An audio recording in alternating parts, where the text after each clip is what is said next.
Are you searching for the best in online black radio? Then go to blacktalkradionetwork.com, helping you filter through the noise. Real talk, black talk.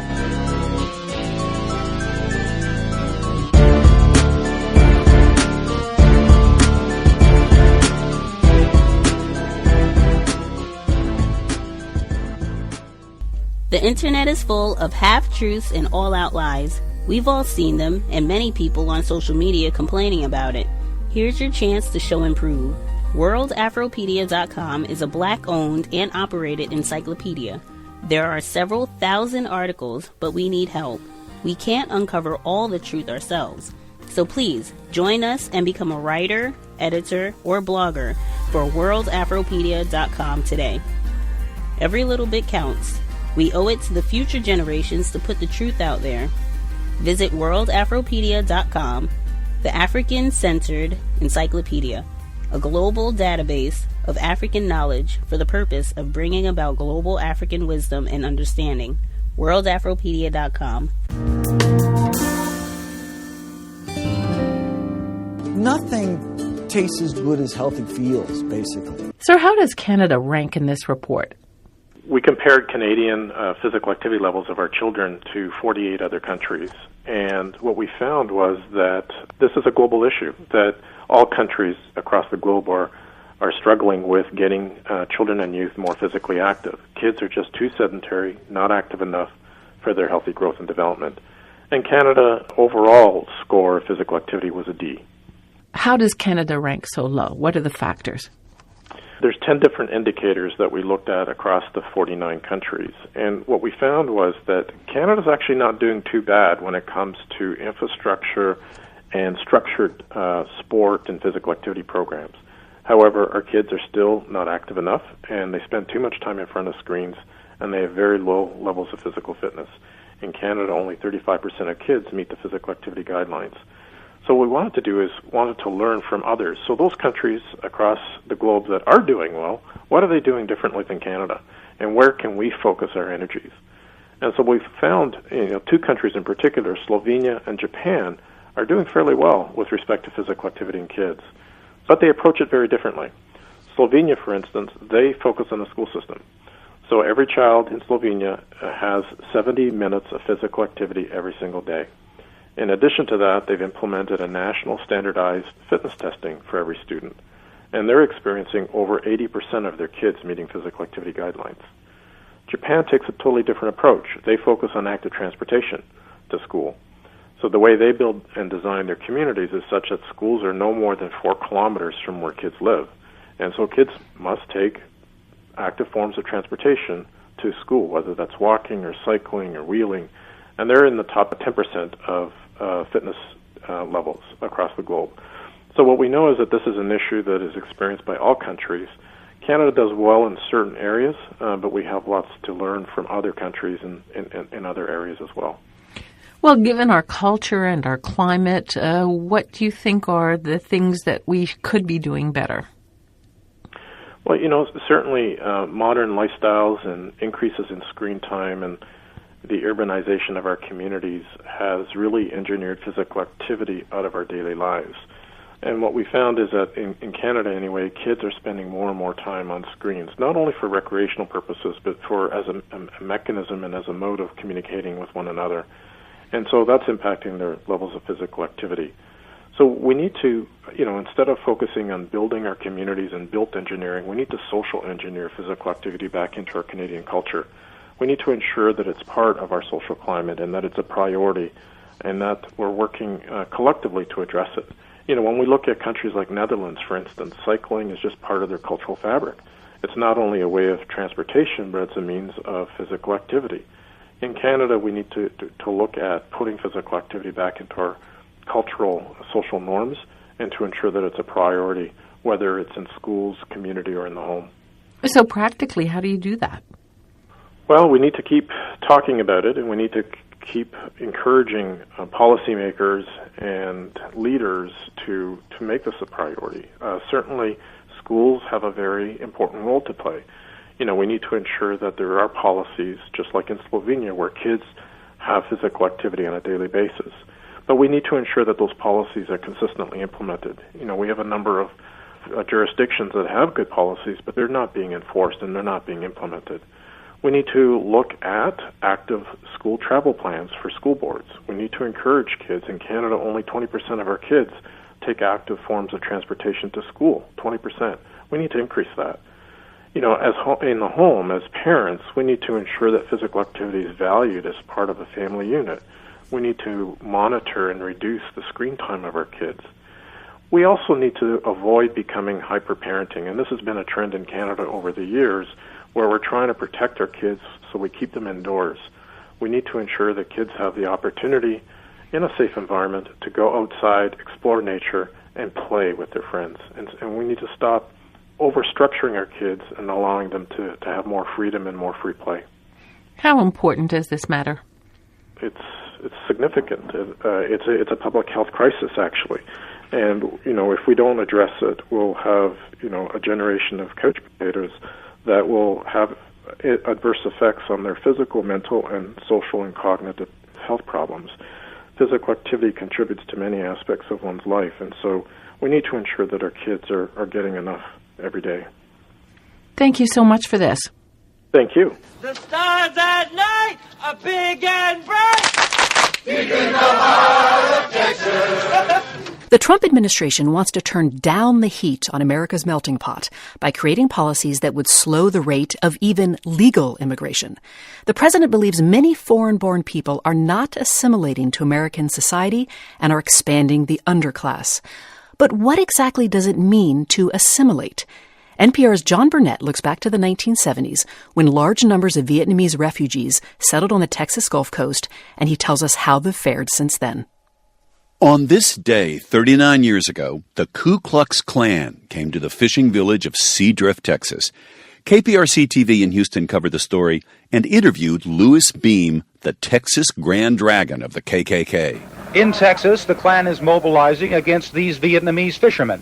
If they are to have this state, they will get it one way and one way only, just like the Mexicans got the Alamo by storm. The Klan says it'll hold a rally soon at which it'll set fire to a shrimp boat meant to represent all those owned by Vietnamese. After the fall of Saigon in 1975, the U.S. government helped 130,000 South Vietnamese resettle in America as political refugees. They were U.S. allies during the Vietnam War, but most Americans didn't want them in their backyard. Many Vietnamese made their way to the Texas Gulf Coast, drawn by balmy weather and fishing, a trade they knew well, only to be met by hooded Klansmen who told them America for Americans. Really, they don't like us. Seem like discrimination, and they want to try to push us out. But we not give up easy. Tay Nguyen joined the exodus from Vietnam and arrived in Seadrift in 1978 as a skinny, bewildered 21-year-old. He launched a crab boat in San Antonio Bay, whose placid waters are patrolled by pelicans and plied by sea trout and black drum. There was bad blood between the Vietnamese fishermen and longtime residents from the beginning, complicated by the language barrier. People were resentful the newcomers were getting help from the government. Also, they put out too many crab traps, according to Diane Wilson. She's a fourth-generation fisherwoman in Seadrift. When the Vietnamese came and first started doing it, they would put 10 where there had been one. So they didn't know, and nobody told them. Then tensions escalated. A local white crabber was shot and killed in a dispute with Vietnamese fishermen over fishing territory. 2 Vietnamese were charged with murder and acquitted on grounds of self-defense. That's when the Ku Klux Klan showed up, and things got ugly. After the shooting, it was like, I know several houses got burned, several boats were set fire to, and I think a large number of Vietnamese left because they were afraid. See, really, before, I didn't know about KKK or nothing. But it end up when you get killed, the guy get killed, they show up. They burned 2-3 boats over here, crab boat. We left after that. Tay Nguyen and other Vietnamese crabbers fled to Louisiana for their safety. But many came back to Seadrift over time, including Nguyen, who started a family there and opened a bait shop on the town docks. He still traps blue crab. In his packing shed, workers dump a chest of ice onto a table. The cold quiets down the crustaceans. The Vietnamese fishermen have blended in. 40 years later, Seadrift is more a mosaic than a melting pot. Vietnamese is still spoken around town, and they celebrate the Lunar New Year. Vietnamese kids attend Seadrift School, home of the Fighting Pirates, alongside Anglo and Hispanic students. And everyone who makes a living on the bay is united against common foes: heavy regulations, ocean pollution, and cheap imported shrimp. Really, I say everything right now, we work together. We fundraise, all that, like church and all that, we together to work. After hurricanes, needs help, all that, yeah, we good friends together. 150 miles up the coast from tiny Seadrift, Houston is home to more than 80,000 Vietnamese, the largest population outside of California. Like the Astros, the NASA Space Center, and flooding bayous, the Vietnamese are now part of what makes Houston, Houston. This is Radio Saigon, KREH 900 AM, Pecan Grove, Houston. In addition to Vietnamese radio, street signs are in the native language, and the South Vietnamese flag, red stripes on a yellow field, flutters outside of faux noodle houses. Tao Ha is driving us down Bel Air Boulevard, the main street of the sprawling district they call Little Saigon. Okay, so now you start to see like Tan Hoi sandwich shop. It's got Vietnamese language and English. And then Don's Cafe is a very popular banh mi shop. Tao Ha came to Houston with her parents in 1975. She's a sociologist at Mira Costa College in California. According to her, the flinty fishing towns were not the only places hostile to Vietnamese back then. There was some racism, some bullying from the neighborhood kids, told us to go back to our country and called us gooks and things like that. Houston's Vietnamese community, like the one in Seadrift, offers a lens through which to view the current climate toward immigrants. Some immigration hardliners consider these enclaves too foreign, and the Trump administration wants to admit newcomers based on skills and education, not family-based immigration, which is how most Vietnamese got here.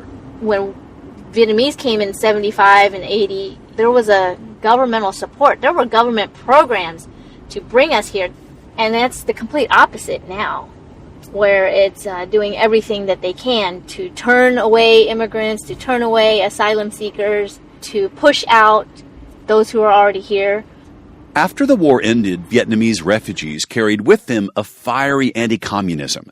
Like the Cubans before them, many became staunch Republicans. That political fidelity continues today.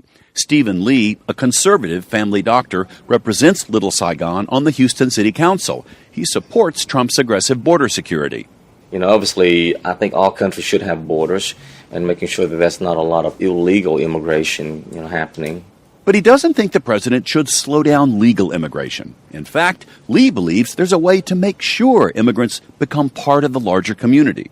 I find the easiest way to assimilate and to be proud that you are an American is actually make them a citizen, plain and simple. According to a recent study by the Migration Policy Institute, Vietnamese in America are thriving. Compared to other immigrants, Vietnamese have higher incomes, are less likely to live in poverty, and more likely to be naturalized U.S. citizens, though they lag behind in English proficiency. Mike Trin is proud to be part of the prosperous Vietnamese business community of Little Saigon. After becoming a champion kickboxer, Trin opened Mike's Seafood. I can say it's an immigrant mentality. We work our butt off for everything. We carve a niche out of from nothing. Mike's specializes in Vietnamese Cajun seafood, an Asian Southern fusion that's all the rage in Houston. Trin leads us into the kitchen with bubbling vats of shrimp and the air pleasantly piquant. We spice, we season everything. Onion, garlic, everything. Vietnamese community, we like a lot of flavor. Some people put ginger, some put lemon. Everybody has their own twist of how they do things. Across town, we visit an historically Vietnamese apartment complex where we meet Mai Linh Tran. She's a 22-year-old math and science teacher who's also navigating two cultures. Tran stands outside of her parents' apartment that looks onto a Buddhist shrine in the courtyard.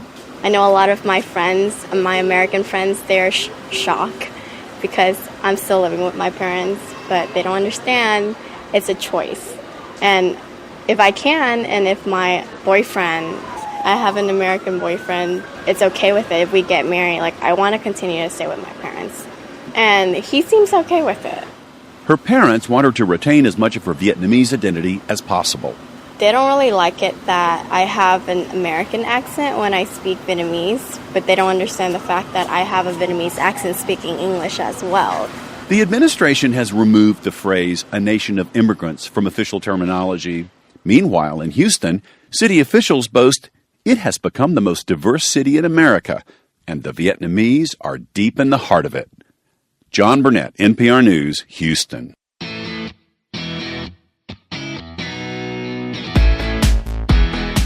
Seattle's a great place to visit because it has, I guess you could say, a little bit of everything, but I like to think of it as a lot of everything. Washington's child welfare system is failing to adequately serve foster youth with the greatest needs.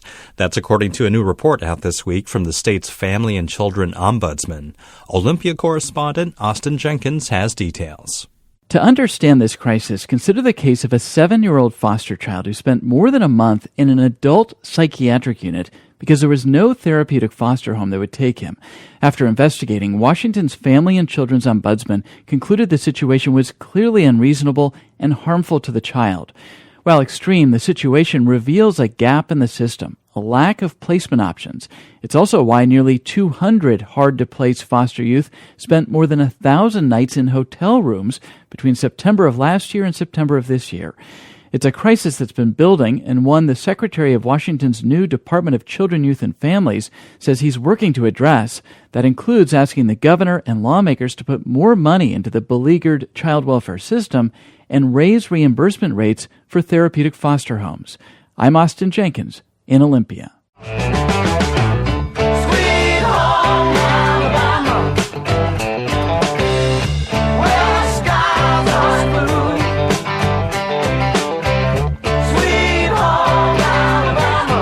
Alabama has the highest rate of cervical cancer death in the country.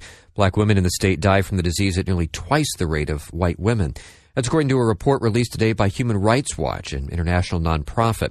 WBHM's Mary Scott Hodgen reports. When identified early, the odds of surviving cervical cancer are very good. Amanda Classing is a senior researcher who worked on the Human Rights Watch report. This is such a slow-growing cancer. It is such a preventable form of cancer that if you have women dying from it, it means something else is wrong in the healthcare system. The report says Alabama's high rate of mortality reflects statewide barriers to care, like not having access to a gynecologist and inadequate health education. It's especially a problem in the Black Belt, a poor rural part of the state. There, women may drive hours to get a checkup or to see a specialist if they can get transportation. The report says racial disparities also play a role, with Black women often diagnosed at a later stage than white women. Again, Amanda Classing. There are structural forms of racism that continue to exist in the health system or that are carryovers from abuses that existed years ago. Human Rights Watch recommends increasing awareness of the HPV vaccine, which prevents the virus that can cause cervical cancer, and helping people follow preventative guidelines. It also advocates for Alabama to expand Medicaid. Poor, uninsured women in the state are at a higher risk of dying from cervical cancer because they can't afford treatment. Mary Scott Hodgen, WBHM. Yeah, so right now there's an international conversation really going on with Me Too. But often only some women are making that conversation. A new study finds there's an alarming lack of data about Native American women and girls who've gone missing or have been murdered in U.S. cities. One of the researchers behind that study is Anita Lucchese. She comes from the Cheyenne people who are indigenous to the Great Plains. She and her co-author, Abigail Echo Hawk, spent a year requesting that data from police departments around the country. What they found are that institutional practices allow missing and murdered indigenous women to, as they read in their report, disappear not once, but 3 times. In life, in the media, and in the data. Anita Lucchese joins me. Anita, welcome to the program. Thank you for having me. Anita, much of this type of work has been focused in the past on indigenous and Native American women living on reservations. But is your study specifically looking at urban areas? Yes, the report focuses on this violence as it occurs in 71 cities across the country. And so I know that people like to imagine Native people as living on reservations far away from their communities, but we actually live everywhere where everyone else is too. Is there an assumption that Indigenous and Native American women are murdered or disappear at a higher rate than other women in the U.S.?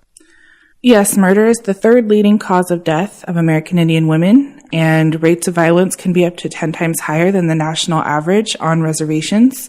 However, there are no statistics like that for urban communities, which is what this report sought to fill the gap for. And when you requested those records and found that data was incomplete, what explained that? So some of them were due to racial misclassification. So there's quite a few examples of cases where the victim was erroneously classified as white in the system, and part of that is due to those institutional practices.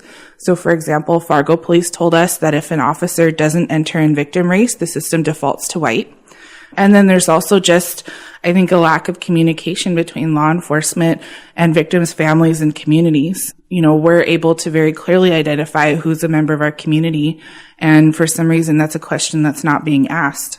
And do you believe that the end result is that there's an undercounting of Indigenous and Native American women who've gone missing or been murdered? Absolutely. Why does that matter? Why is it a problem if we don't have the numbers correct and they're too low? We can't address violence we don't track. If we don't have any data on this violence as it occurs in cities, and we assume that it only happens in reservations, that means all of our funding, all of our community programs is going to be directed to those reservation spaces. And while that's still useful for reservation-based communities and definitely needed, it leaves out those urban families and communities. So any policy that doesn't address that violence as well is just not going to end the violence. What do you think needs to be done to get a more accurate picture? And can it also be done retroactively or only in future reporting?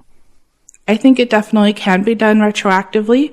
I would encourage all law enforcement agencies to digitize their archived case files.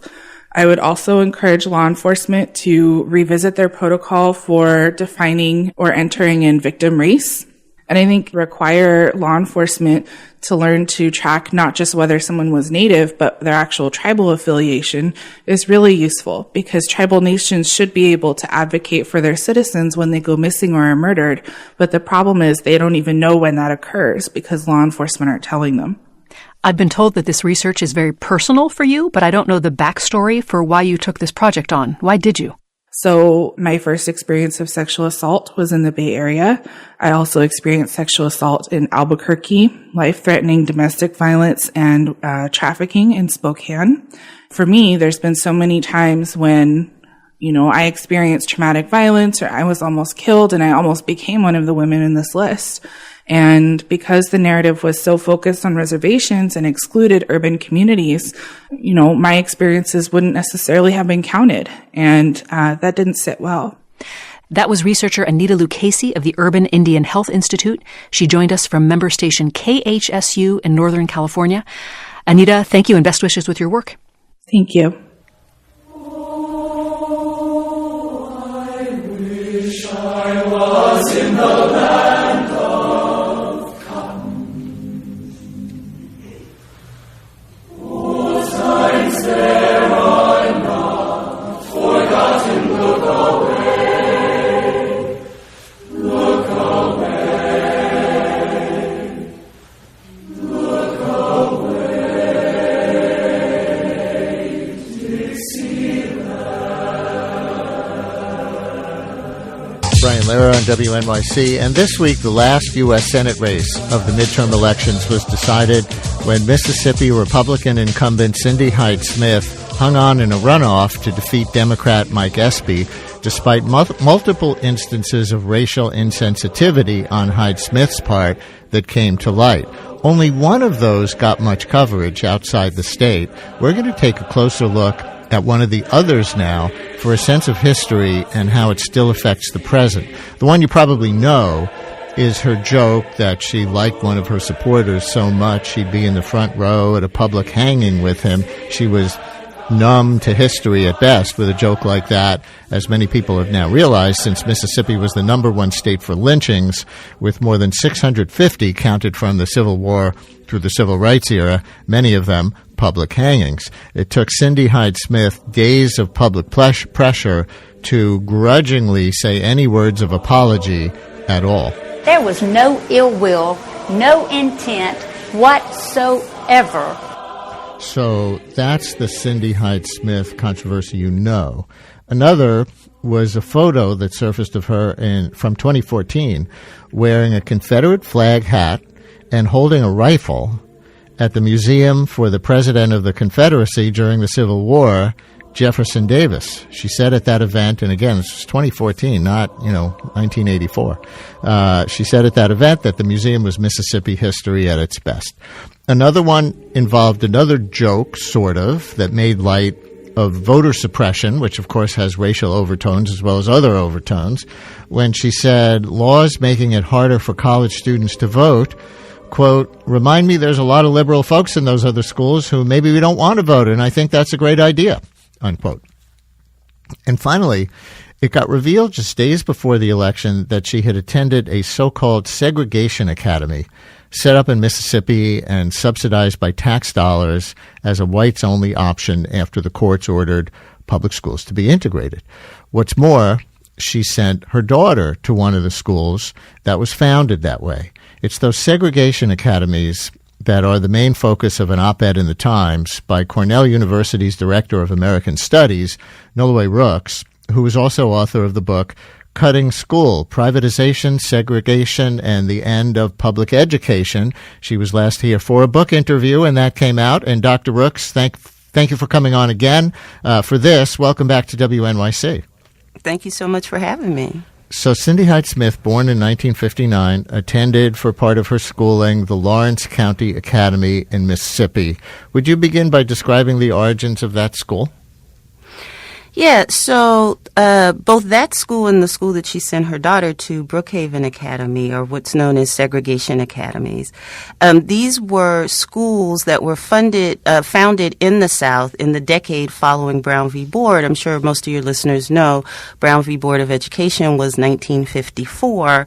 There was a lot of wrangling for at least another 10 years before it looked like anybody would need to actually think about integrating. So from 1964 on, all across the South, but Mississippi was actually a founding one of the first places that this happened. White parents, fearing that they would actually have to send their kids to school with black children, began to found quasi-private schools. And because they were private, Brown didn't apply. So private schools did not have to abide by the new integration laws and ruling. So these schools sprang up all across the South. And the notable thing about them was not so much just that they were segregated by race.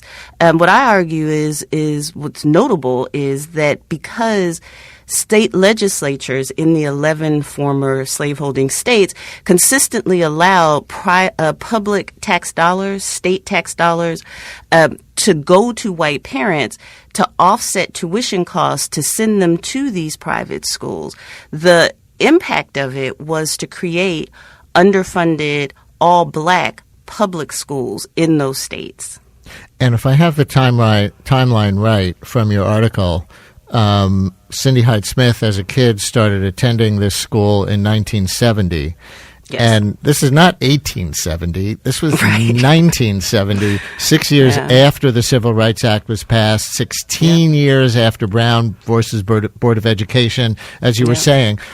Why 1970?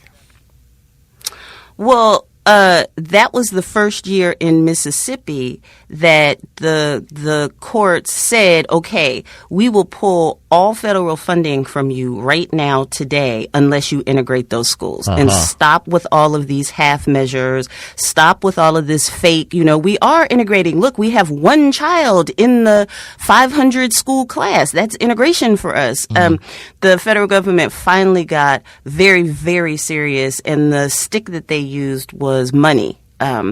More than anything else. So that year became clear, 1969, in December of 1969, lawmakers, the governor got clear that it would literally bankrupt the state if they continued with this stance. And so they said in January of 1970, we're going to have to start integrating schools. That's when the school that she went to was founded.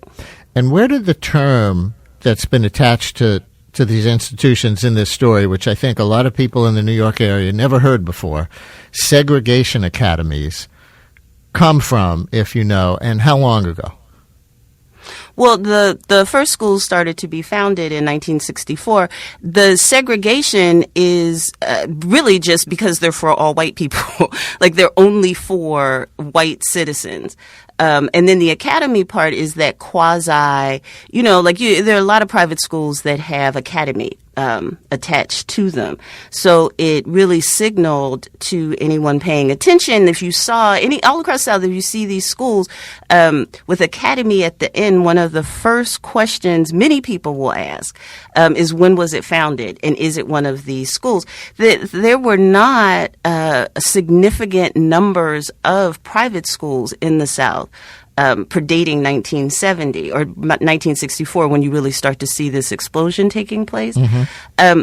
But between 1970 and 1974, you go from a few hundred to 3,500 across the South, and you go from a handful, a few thousand white students being educated in private schools and academies to almost 750,000 in just a 4 to 6 year period. Again, it's the period when the courts really said, you Southern people, if you do not integrate these schools right now, there'll be no more money for you. That's when you see the explosion. So the Segregation Academy is just acknowledging that's what they are aiming to keep alive. They want to continue segregation. Yeah, and for the sake of history, which I think especially a lot of white people don't know, that even after Brown in 1954, they could still legally have a declared whites-only private institution until the Civil Rights Act of 1964. Is that correct? Yes. Yeah. So Johnson was the first one to President Johnson in that Civil Rights Act, had been bouncing around back and forth, boxing around with different governors around, come on now, we need y'all to move forward. And in that Civil Rights Act, he said, we will start to defund you. It took till 1970 till they were really about to pull the plug, but that was the first time where the federal government took a financial side in order to try to break up the segregation in the South. So in Mississippi, like the thing that is, I think, notable and all across the South is the ways that they allowed these academies, these segregation academies, to be funded and to use tax dollars to do it.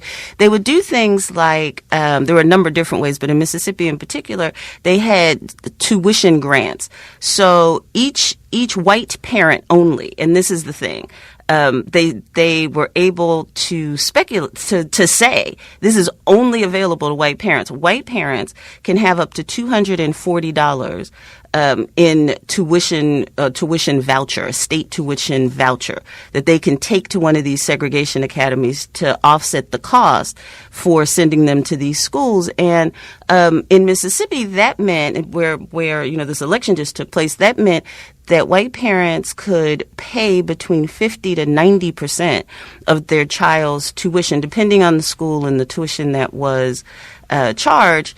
They could pay from half to almost the full amount on taxpayer dollars. And in the court case that challenged this in 1971, they found that of the 48 segregation academies in Mississippi at the time, or 49 academies at the time, 48 were white only.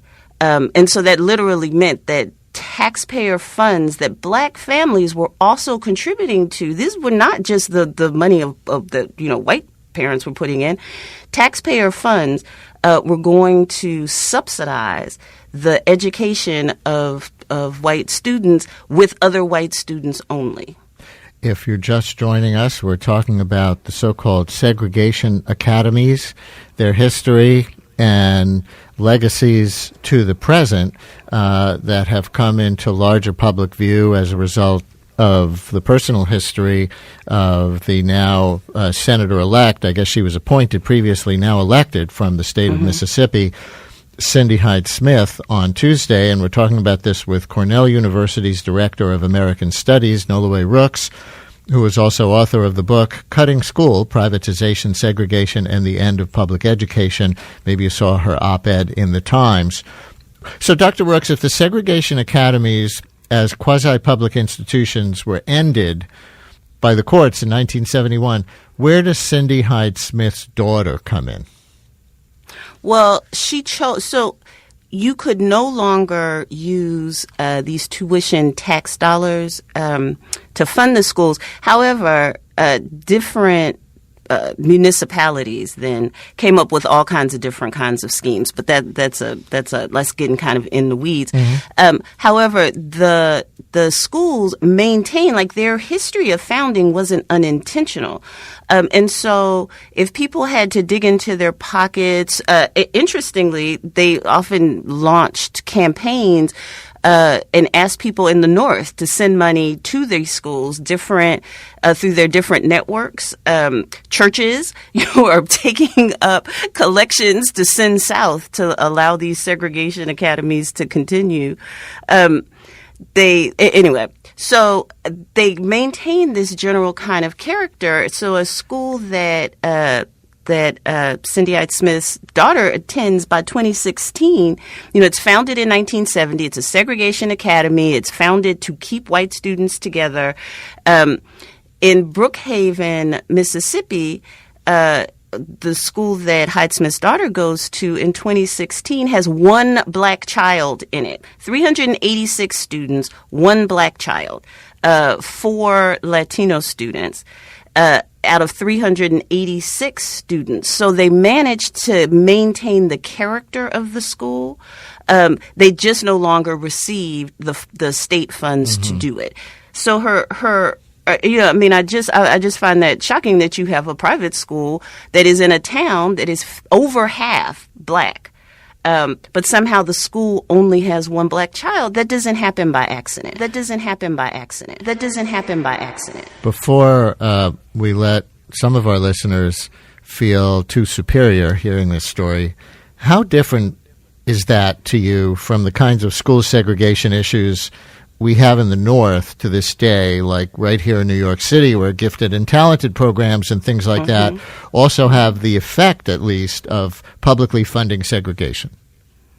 Yeah, I think that one of the things that I've been hearing in response to the op-ed, one is the number of people, like you said. Are there any people there with this history? I've heard from so many people all over the country who, are saying it really takes them back. This is, in fact, the history that they remember. The other one is, as is true, people saying if the South was segregation academies and using funds to segregate and for white students to be able to hoard money in that direction, in the North, you're looking at suburbs. Like, what happens from 1970 on in the non-South? So in the East, in the Midwest, what you see is literally not just white parents founding schools in the same towns. What you get are a mass exodus to suburbs where it's not the case that black students just can't come, that you're not allowed to come,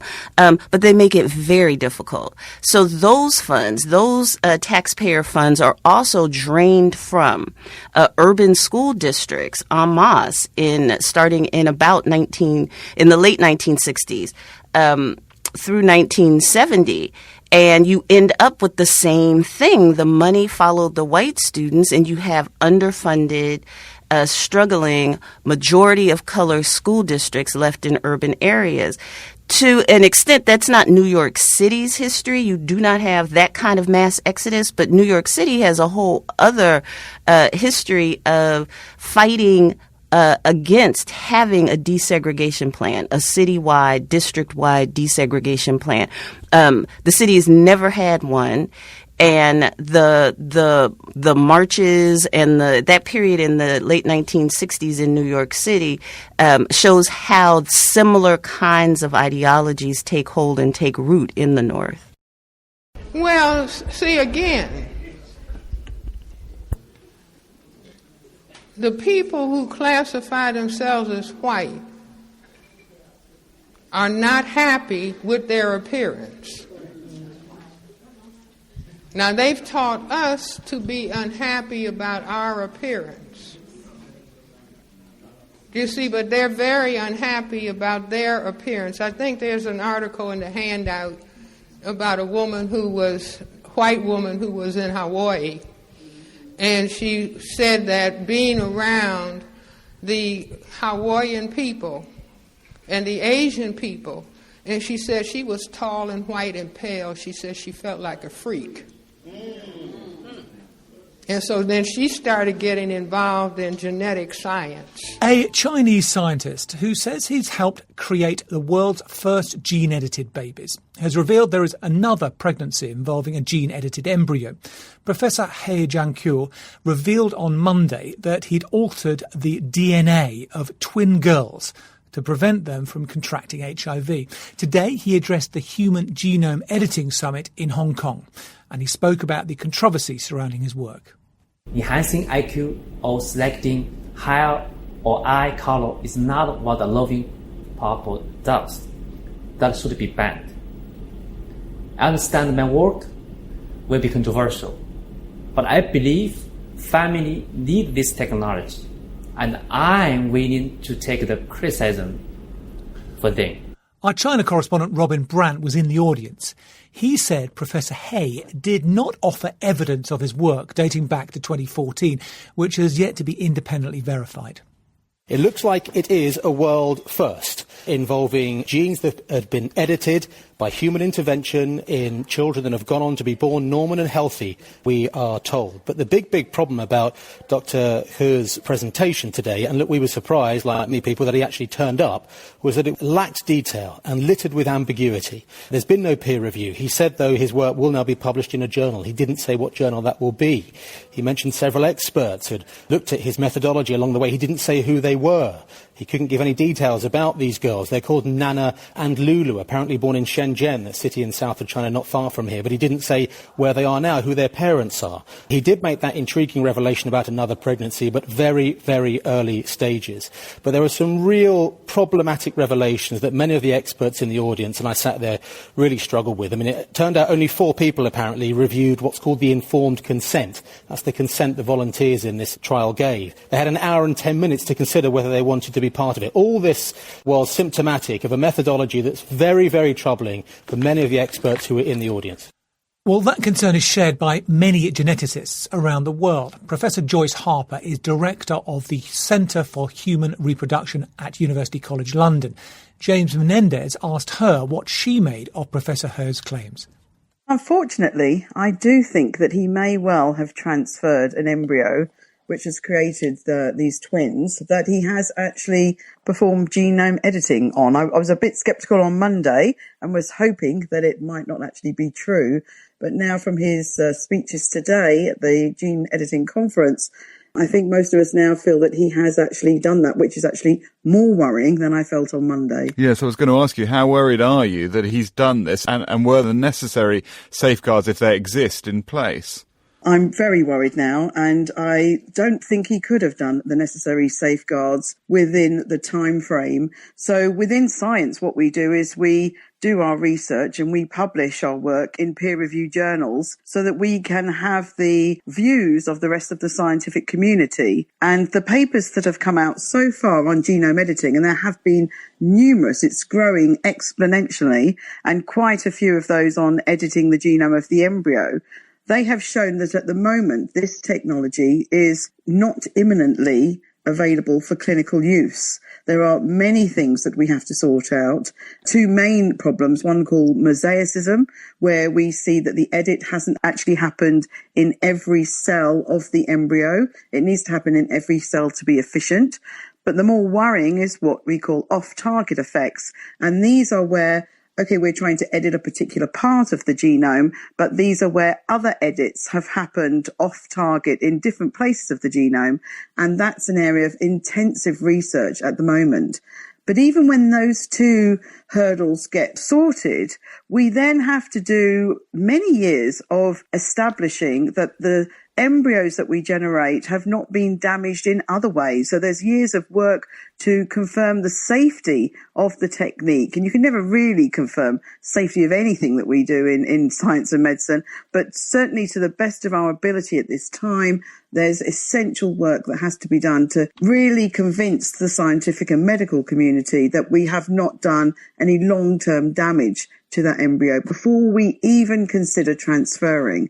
So I think what he has done is he has edited the embryo and tampered with this gene, but he hasn't done any of those steps that I've just mentioned. And why? Do you think he was cutting corners deliberately because he saw it as a race, or perhaps got so wrapped up in his research that he didn't think to wait? What do you think the motivation was?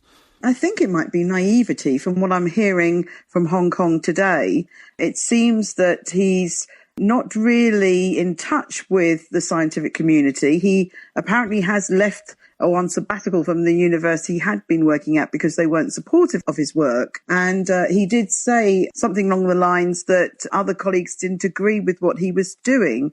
Well, if people don't agree what you're doing, and that the whole way science work is we peer review each other's work, we want the support of our colleagues. Now, not everyone will necessarily agree, but if nobody agrees with what we're doing and you're actually going against rules and regulations in your country, that normally should ring alarm bells. That was the British genetics professor, Joyce Harper.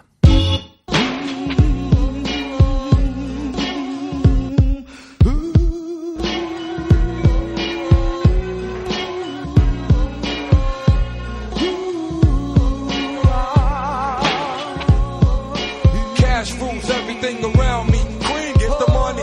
Dollar, dollar bill, yo. Some questions. Will robots take our jobs or work alongside us? Are we doing enough to educate the next generation of workers? How soon will technology radically change the workforce? These are just some of the questions we'll be exploring next week in a series called The Future of Work. Tonight, economics correspondent Paul Salmon starts us off by putting a few of those concerns into perspective. It's part of our weekly series, Making Sense.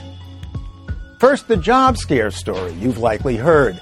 Millions of humans replaced by robots. 75 million of them within 5 years, says the World Economic Forum. But it then adds 133 million new jobs may be created at the same time. That's what's called creative destruction. Here's Carl Frey of Oxford University. This theme has been reoccurring from time to time for the past 200 years. If you go back to the Roman Empire, there are people expressing concerns over technological unemployment as well. Why? Well, for one thing, losing a job really hurts. Roman Emperor Vespasian built the Colosseum without the help of labor-saving technology to move heavy columns because it would displace manual labor, threaten civil unrest. Remember the Luddites, who broke the high-tech textile looms of the early 1800s to save their jobs and were hanged for their efforts? The Washington Post employees who sabotaged automated presses in 1975. And it's not hard to understand why workers are so resistant to creative destruction. Here's MIT's Andrew McAfee. Change is scary. We humans have a bias for the status quo. We don't want the boat rocked really hard, and it's always easier to focus on the destruction part than the creation part, for a lot of obvious reasons. It's easy to see this job being automated away. It's not as immediately clear what kinds of jobs, what kinds of opportunities are being created by technology. Study after study has found significant physical and mental health effects of even one layoff, even when the person found another job. And Oxford's Carl Frey has estimated that almost half of U.S. jobs are at risk of elimination.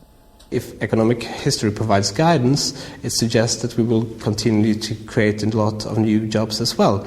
But even if we do, there is no assurance that the people that lose out to automation in the short run are going to be the ones employed in the new jobs that emerge in the long run. Another problem with creative destruction: technological progress, automation, robots, they all threaten to amplify inequality, creating more high-paying jobs, possibly more low-paying jobs, but not nearly enough in between. We see technology creating really good jobs, very high-paying jobs, really great careers. User interface designer is a great job. Data scientist, machine learning specialist, product manager at a high-tech company. These are really, really good jobs, upper middle class and above kinds of jobs.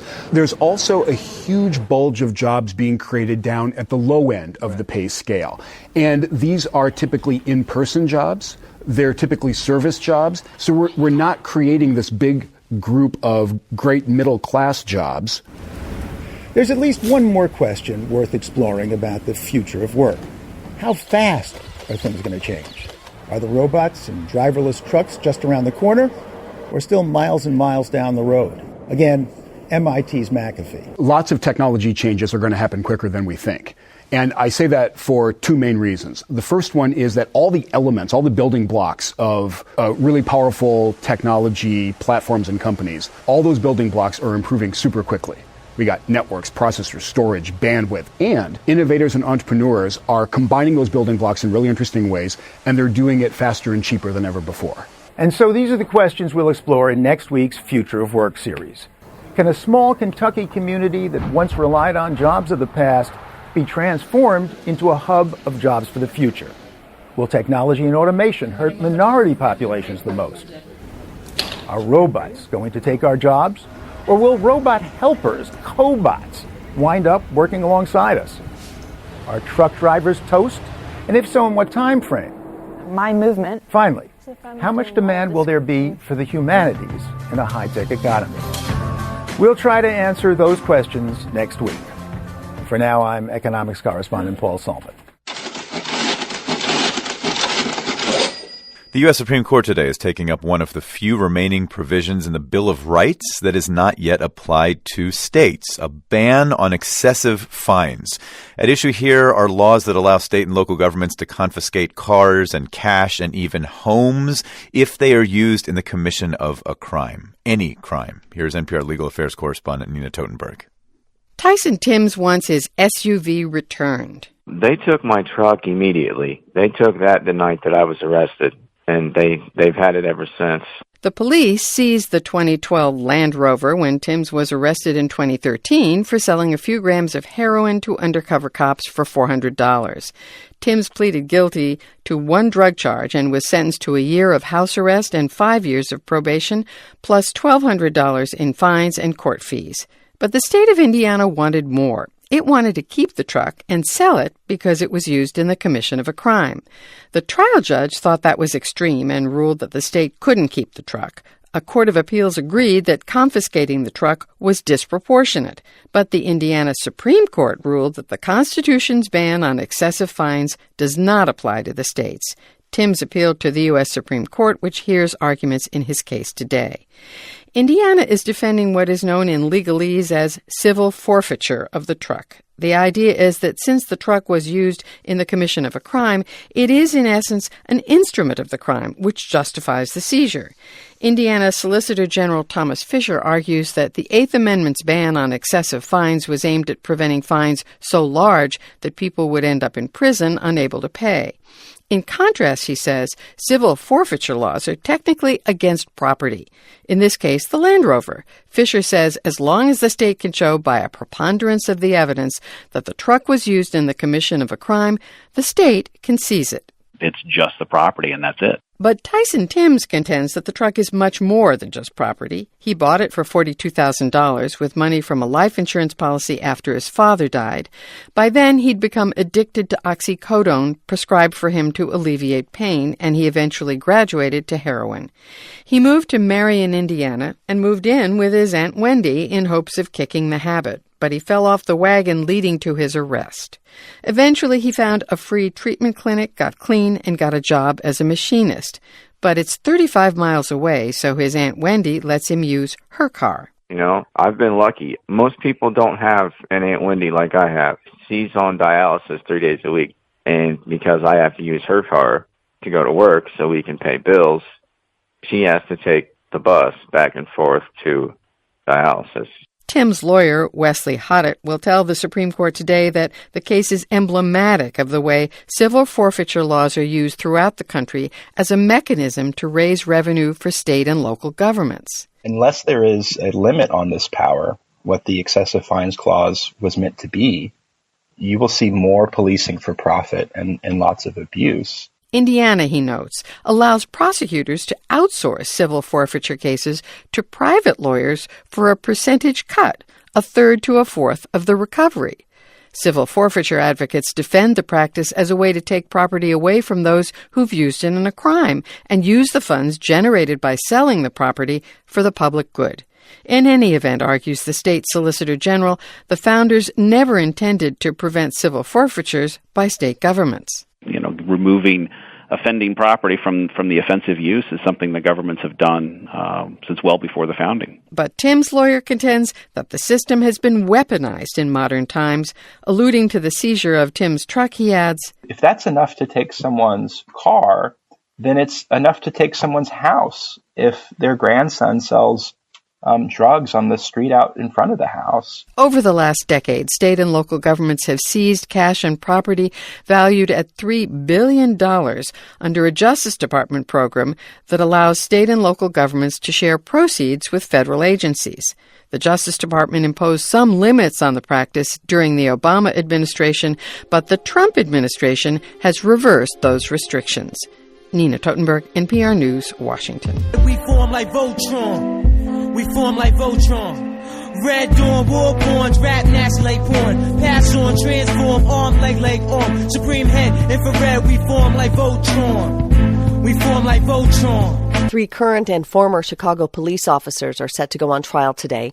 They're charged with lying about what really happened the night police killed 17-year-old Laquan McDonald. Officer Jason Van Dyke was convicted last month of second-degree murder for that shooting. But police reform advocates like Christy Lopez say this trial of the officers who allegedly covered for Van Dyke, this trial may get at deeper issues. In some respects, I think this is more important because if we didn't have people willing to cover up for bad officers, we wouldn't have bad officers. Patrick Smith of our member station WBEZ has more.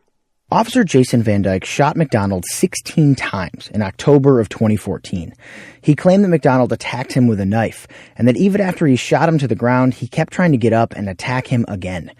The shooting was captured by a police dash camera. The video showed McDonald walking away from police, showed him fall almost immediately after Van Dyke opened fire, and showed the teenager crumpled on the pavement as he took shot after shot. But the 3 police officers on trial backed up Van Dyke's version of what happened. Not a single police officer on the scene who wrote up a summary of what they saw said anything that can be reconciled with the video. Michael Robbins is one of the attorneys for McDonald's family. You had this complete array of dishonest accounts, and there's this instinctual, immediate move to cover up and to close ranks. We form like Voltron. Now, Chicago police officer Thomas Gaffney, former officer Joseph Walsh, and former detective David March are set to go on trial because, prosecutors argue, they got together to cook up a story to justify Van Dyke killing McDonald. Here's Special Prosecutor Patricia Brown Holmes. These defendants lied about what occurred during a police-involved shooting. The indictment makes clear that it is unacceptable to obey an unofficial code of silence. Defense attorneys insist there's no conspiracy or any crime at all.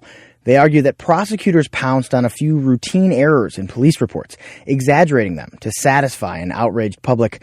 One attorney for the officers described the basis for the prosecution's case as a few pieces of bad paper. Here's defense attorney James McKay at a pretrial hearing. This whole indictment is a sham, based not on evidence, but on politics. McKay and his co-counsel say prosecutors are basing their case on a meeting between the officers hours after the shooting. But they argue those sorts of meetings are common after police shootings, and there's no conspiracy here. This is a bench trial, meaning a judge, not a jury, will decide the case. And police reform advocates say the outcome is vitally important to rooting out the so-called code of silence among officers. Christy Lopez worked in the Civil Rights Division at the U.S. Department of Justice until last year and helped lead investigations into police departments across the country, including in Chicago and Ferguson. She says it's rare that officers face any discipline at all for cover-ups, let alone go on trial. I hope it sends a message to officers everywhere that it's not worth their careers and it's not worth their integrity to cover up for someone who's violated someone else's rights.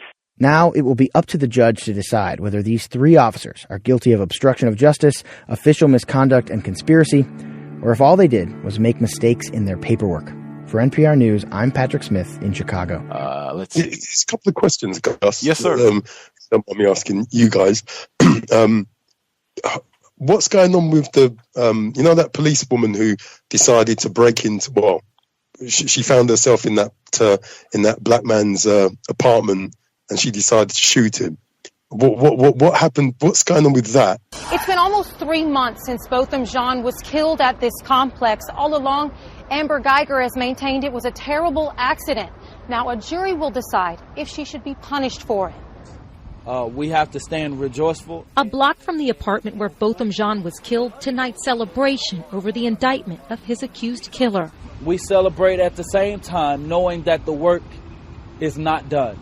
This is Amber Geiger's latest mugshot, taken this afternoon in Mesquite, where she surrendered. At a press conference announcing the indictment, Botham Jean's family wore T-shirts with the hashtag #BeLikeBo. We miss our boy dearly.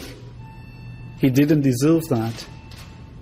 He was such a sweet boy in his home. We're not going to have a suspect. Jean was inside his apartment when Geiger, a Dallas officer at the time, shot and killed Jean after her shift. She told investigators she thought she was in her apartment and that Jean was an intruder. Barry Sorrells is a former Dallas County prosecutor not involved with Geiger's case. It's one of the most tragic situations I think I've ever seen in my history as a criminal attorney. Back in September, Texas Rangers filed a manslaughter charge against Geiger, but a grand jury indicted her for murder instead, believing evidence shows she intentionally and knowingly killed Jean. It seems like she intentionally intended to kill him. The question's going to be, does she have a defense? Sorrell says a jury could still consider a manslaughter charge if they can't reach a murder conviction. You're listening to the evidence. Jean's family says they'll only be satisfied if Geiger goes to jail for his murder. And more so of a penalty, the proper penalty that will cause her to reflect on what she has done and the pain that she has caused. Tonight, Amber Geiger is out on bond. It'll be at least another year before the case goes to trial. If convicted of murder, Geiger faces 5 years to life behind bars. In downtown Dallas tonight, Meredith Yeomans, NBC5. Big Man Howard. His name was Elbert Howard, but few people called him that.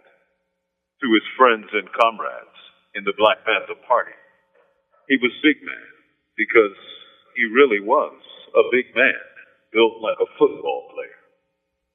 He was one of 6 men who originally joined and built the Black Panther Party, and he rose to Deputy Minister of Information, and for a time, he edited the Black Panther newspaper. He was born and raised in Chattanooga, Tennessee, but after he was discharged from the Air Force, he stayed in California. His impressive size and build, plus an impressive afro, made him a photogenic figure of a panther. But he was, in fact, a soft-spoken man, albeit matter-of-factly. When most of the party co-founders were in prison or on trial, Big Man would step into the gap and tell the party story. He was an able, talented editor and writer and, when necessary, speaker. Elbert Big Man Howard returned to his ancestors recently after 80 years of life. Elbert Big Man Howard, Deputy Minister of Information, the Black Panther Party. All power to the people. From Imprisoned Nation, this is Mumia Abu Jamal. Every nigger is a star. Every nigger is a star. Who will deny that you and I and every nigger is a star? A council in regional Queensland is under fire for publishing a funeral notice that refers to an Aboriginal man by using the N-word. Nigger! On November 8, Peru Shire Council posted a notice in its Facebook page for a local Indigenous man by the name of John Hagan. He'd been a long-term employee of the council. In the notice, it claimed Mr. Hagan was known by all by a derogatory term. It was the N-word followed by the word rat. Nigger! The post stayed online until last night, when it was eventually removed after the council received complaints from Mr. Hagan's family, who said they had never heard him referred to that way. Dr. Stephen Hagan is an academic, a writer, and first cousin of John Hagan, and he's on the line. Dr. Stephen Hagan, good afternoon. Good afternoon, Ben. Can you tell me how shocked you were when you saw that funeral notice? Well, it was brought to my attention prior to the funeral, and about a week or so prior to the funeral, I was absolutely appalled by that. Look, I'll preface my comments by saying that I'm aware that there were football buddies who referred to my first cousin with the use of the N-word, and he also had a nickname of Rat. But when I saw the notice on the Peru Shire Council's website, referring to him as the N-word rat. I mean, whether the N-word's used as an adjective or a noun, it's still a demeaning word for people of colour. So I was quite offended by that publication. I mean, what sort of council wouldn't have checks and balances in place, common decency and common sense to say, hang on a moment, are we really going to publish the N-word on our Facebook page?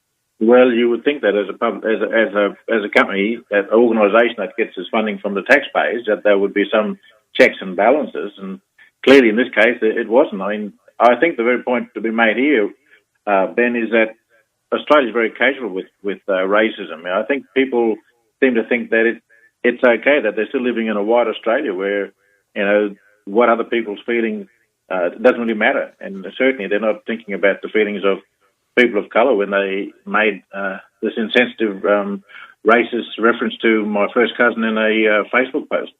So the council has now removed it. Is that the end of the matter? Oh no! Look, I spoke to his children, and they're very keen to have some sort of accountability, even if at the end of the day it's the relevant state minister sending a message out to all councils to be doing checks and balances and making references to, racially offensive words in any sort of communication to constituents or to the broader population. I'm sorry that your family had to go through all of that, and thank you very much for coming on the line. Thanks very much, Ben. Dr. Stephen Hagan, can you imagine any organisation, including a council, putting out a funeral notice and including the N-word on the funeral notice? Something seriously wrong there. Context of White Supremacy. Gus T Renegade. We are not quite done with the audio segments yet. Now, there's one more clip. Certainly, I am not encouraging anyone to follow the NFL. However, Kareem Hunt, black male, he is a running back for the Kansas City Chiefs NFL team. For people who do not follow football, and I hope that's lots of Cows listeners, the Chiefs this year have been very good. They're one of the best teams in the league. Mr. Hunt is very good. He is one of the best running backs in the league. In fact, the very popular football game that they talked about from, I think, last month, the Chiefs and the Rams, where they scored a whole bunch of points and everything, he was in that game. I don't know. He probably played well. He's very, very good. Anyway, so the video has come out showing Mr. Hunt in an altercation with a female that appears to be a white woman, and him shoving her to the ground and striking her again, kicking her once she's down on the ground. And so this has generated a lot of attention. The NFL suspended him, and the Kansas City Chiefs fired him, terminated his contract outright. So this is huge news for one of the best football players in the league. What is important is what they do not include. This report is at NPR, is what is not included. Now, NPR, they got a whole code switch team where all they talk about is race. Not white supremacy, but race. discrimination, racial themes. That's all they talk about. We heard several reports where NPR, they were talking about those very issues. They got black people, they should have adequate staff, much better qualified than Gus T, to look at this report about Kareem Hunt and say, oh, wait a minute, included in all of this about this black male, black Miss Andrea, the man not, attacking this white woman within all of this, several reports indicate, I'm just reading, the white woman told police that the incident began when she was kicked out of Hunt's hotel room after refusing to hook up with somebody in his entourage. Hunt's friend said that the woman was belligerent when she was asked to leave the hotel room and that she called Hunt nigger and hit one of his female friends. That detail is not included in the following from NPR. We're going to go into sports now. Our Howard Bryant is standing by. The Kansas City Chiefs have released their running back, Kareem Hunt, and the Toronto Raptors are on a hot streak.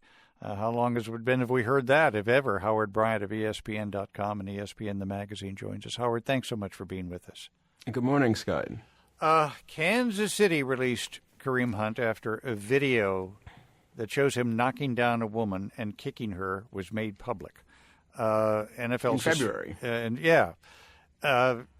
Nothing was done over this time, but the NFL suspended him now that the video is made public. What do you know about this? Well, I think the first thing is you look at this, and I don't know anyone who's watched the video who's not appalled by it. It's incredibly disturbing, and there's no sound to it, but you can watch it. And then, of course, TMZ also obtained the interview with the young woman talking with police, and then also with Kareem Hunt and some of his friends who were part of the altercation.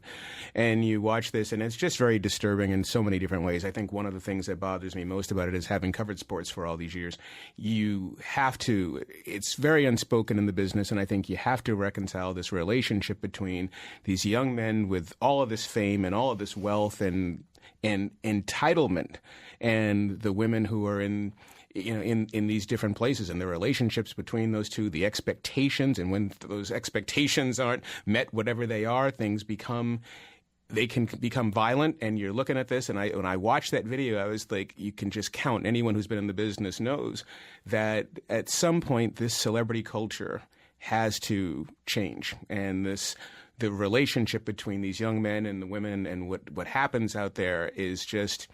You just see it happening so many times. And obviously, when you're watching the video, you can't go back and think and not think about the Ray Rice video a few years ago. And it brings you to the NFL and makes you think about there's the player responsibility side of it, but then there's also the league side of it.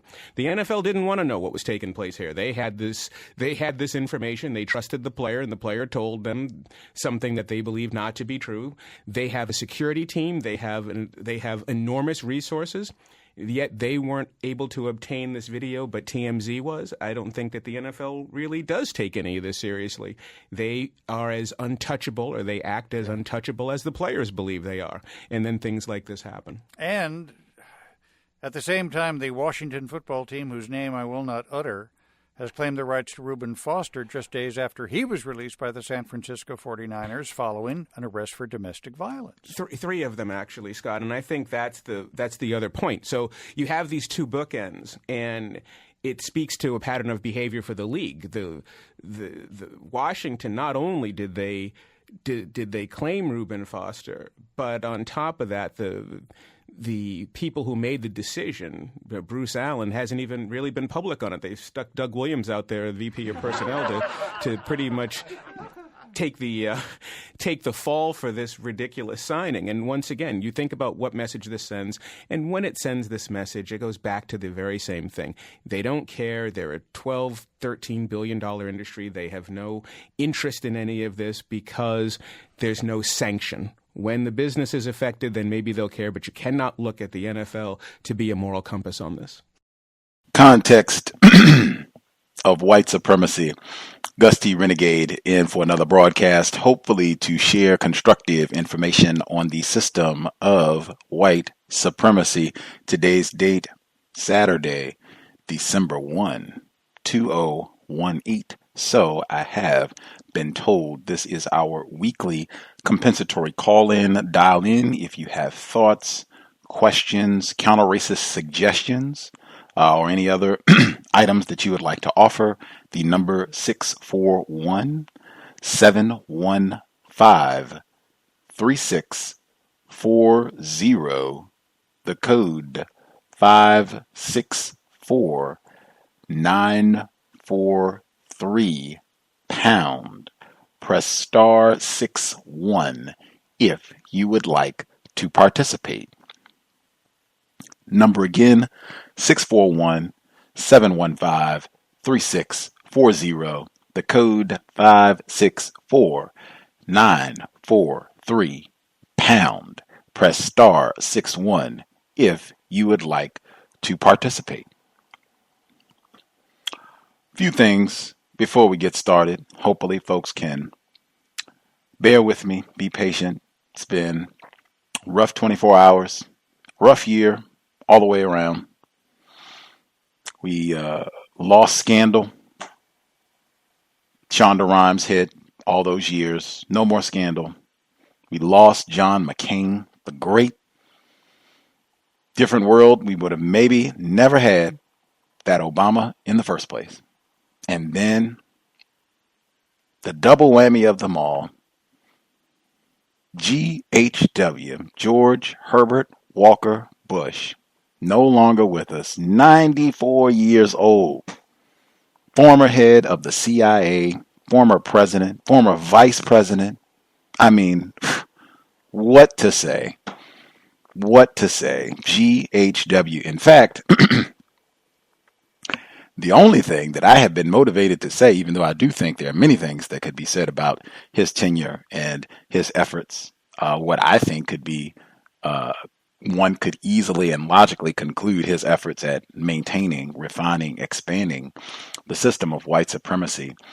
Willie Horton, I think the book that we're reading, Dr. Tommy Curry, The Man Not Race, Class, Genre, and the Dilemmas of Black Manhood. I don't know if Willie Horton is mentioned, but he should be. I'm going to try to see if Dr. Curry can give us a few words to place Willie Horton in context with George Herbert Walker Bush.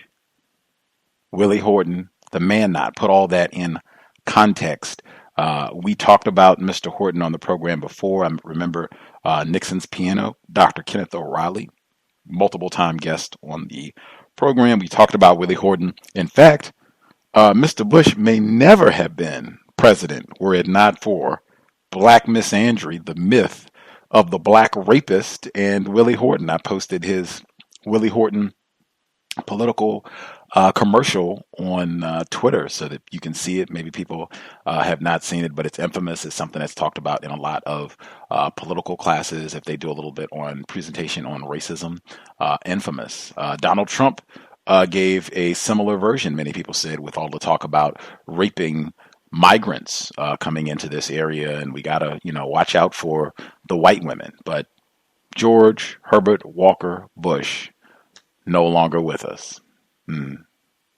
Trying our best to maintain, I know. A few other things before we get to listeners. We are listener-supported, counter-racist radio. Invest if you think the program is constructive. Hit the blog racism-notes.blogspot.com. The address again, racism-notes.blogspot.com. When you hit my blog, the PayPal button is in the top right corner. If you are not into PayPal, drop me an email and we will get you a physical mailing address. Tremendous thanks to all of the listeners who have invested, supported for almost a decade. We are slowly encroaching on the 10-year anniversary of the cows. I hope the broadcast continues to be worthy of your time and energy. You can also support, if you do not do PayPal and all of that, you can support, nab an item from the wish list. It is Amazon.com, linked under Gus T Renegade. You'll see a link on my blog for my Amazon wish list, or you can just do the search at Amazon, Gus T Renegade, and my wish list will pop up.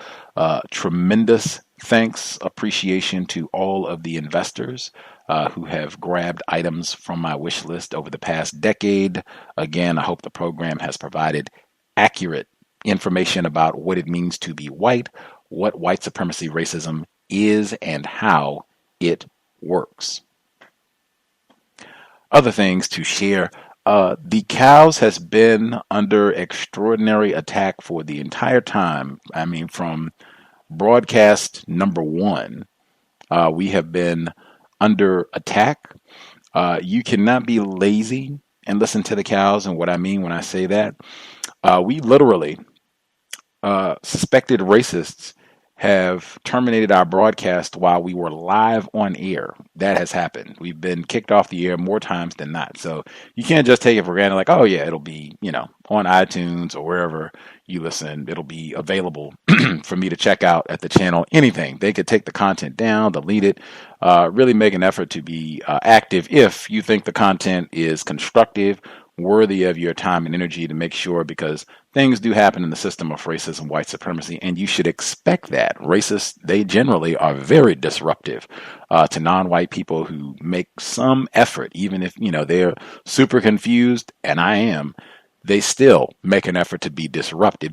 Dr. Kenneth O'Reilly, that's one thing that I learned from him, not about George H.W. Bush, but in his other book, Racial Matters, he talked about how they had COINTELPRO programs, probably affiliated with George H.W., indirectly or directly. But they had programs where they were spying on black people who had $33 in the bank. Now, I don't know, how much hijacking, how much mischief a nigger can cause with $33. But if they're watching, I'm sure a whole lot of our listeners have more than $33.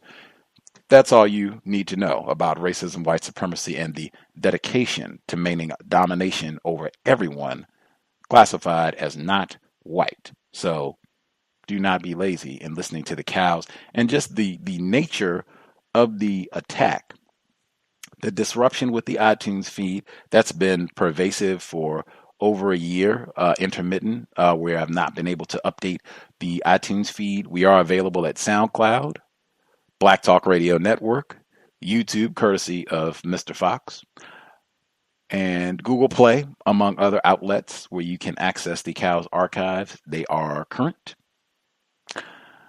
But the disruption to the iTunes feed, we had disruption to people even being able to call in to the program at all.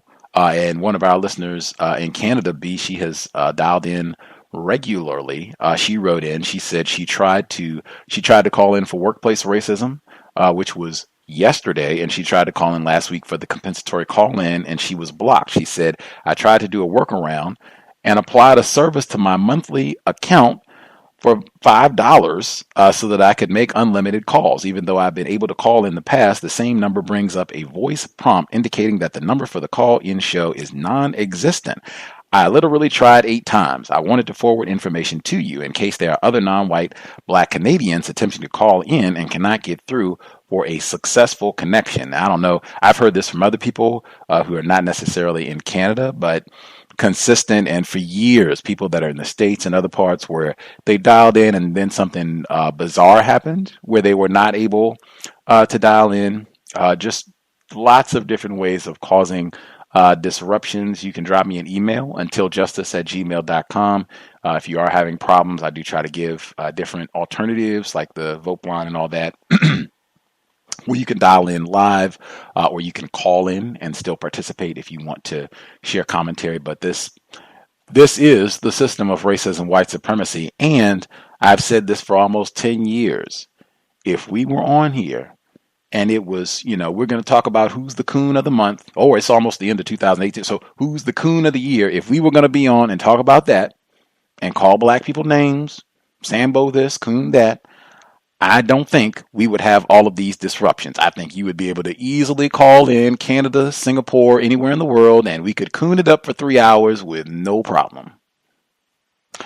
Next, I was asked by, I think, Princess and even others, what is up with the yoga fascination? That's not something that Gus was talking about or into for 10 years that we've been broadcasting. I don't think you've been hearing Gus talk about doing yoga or any other exercising.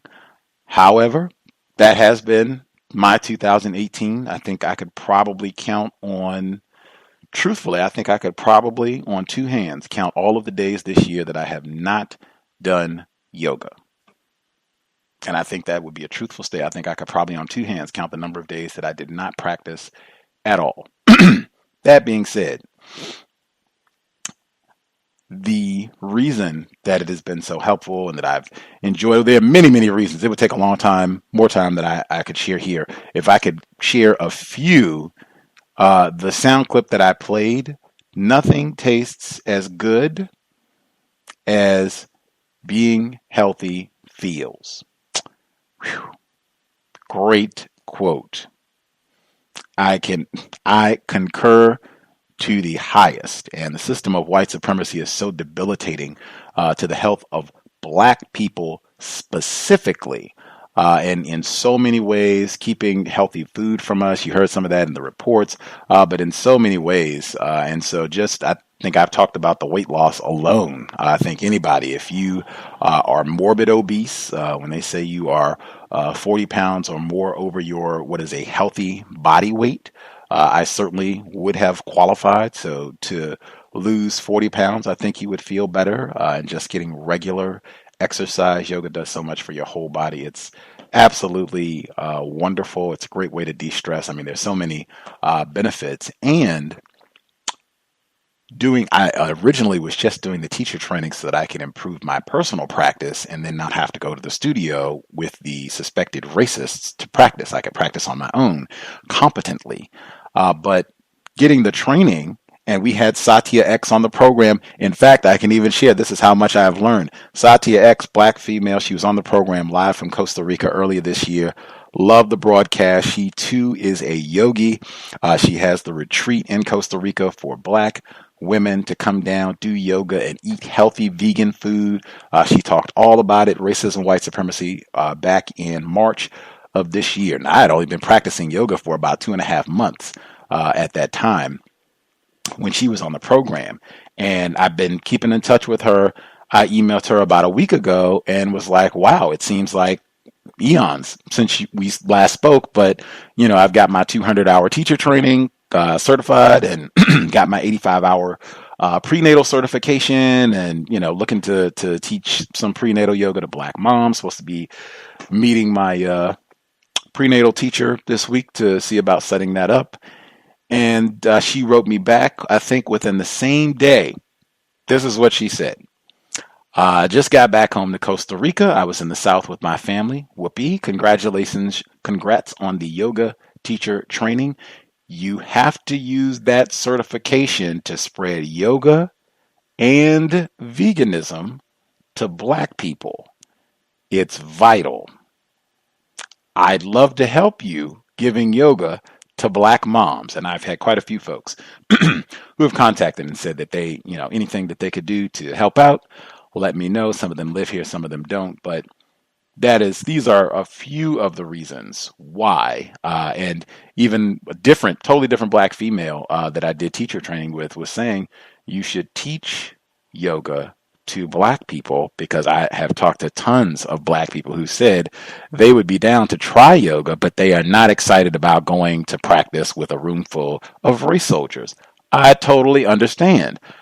The same, I suspect, would apply for black people who might be interested in learning to teach yoga, wouldn't want to do this with a class full of whites. Have teacher training. Anyway, I'm going to see if I can do enough training to become competent to do the training aspect as well. I think it's that beneficial. Yoga can do so much. It's absolutely amazing. Absolutely. Can't say enough about it. Moving forward. Few other things I wanted to make sure. And even the veganism, I cannot minimize that, because I really feel like I've talked more about the yoga than the veganism. To have lost about 90 pounds in one calendar year, yes, the yoga is a lot of it.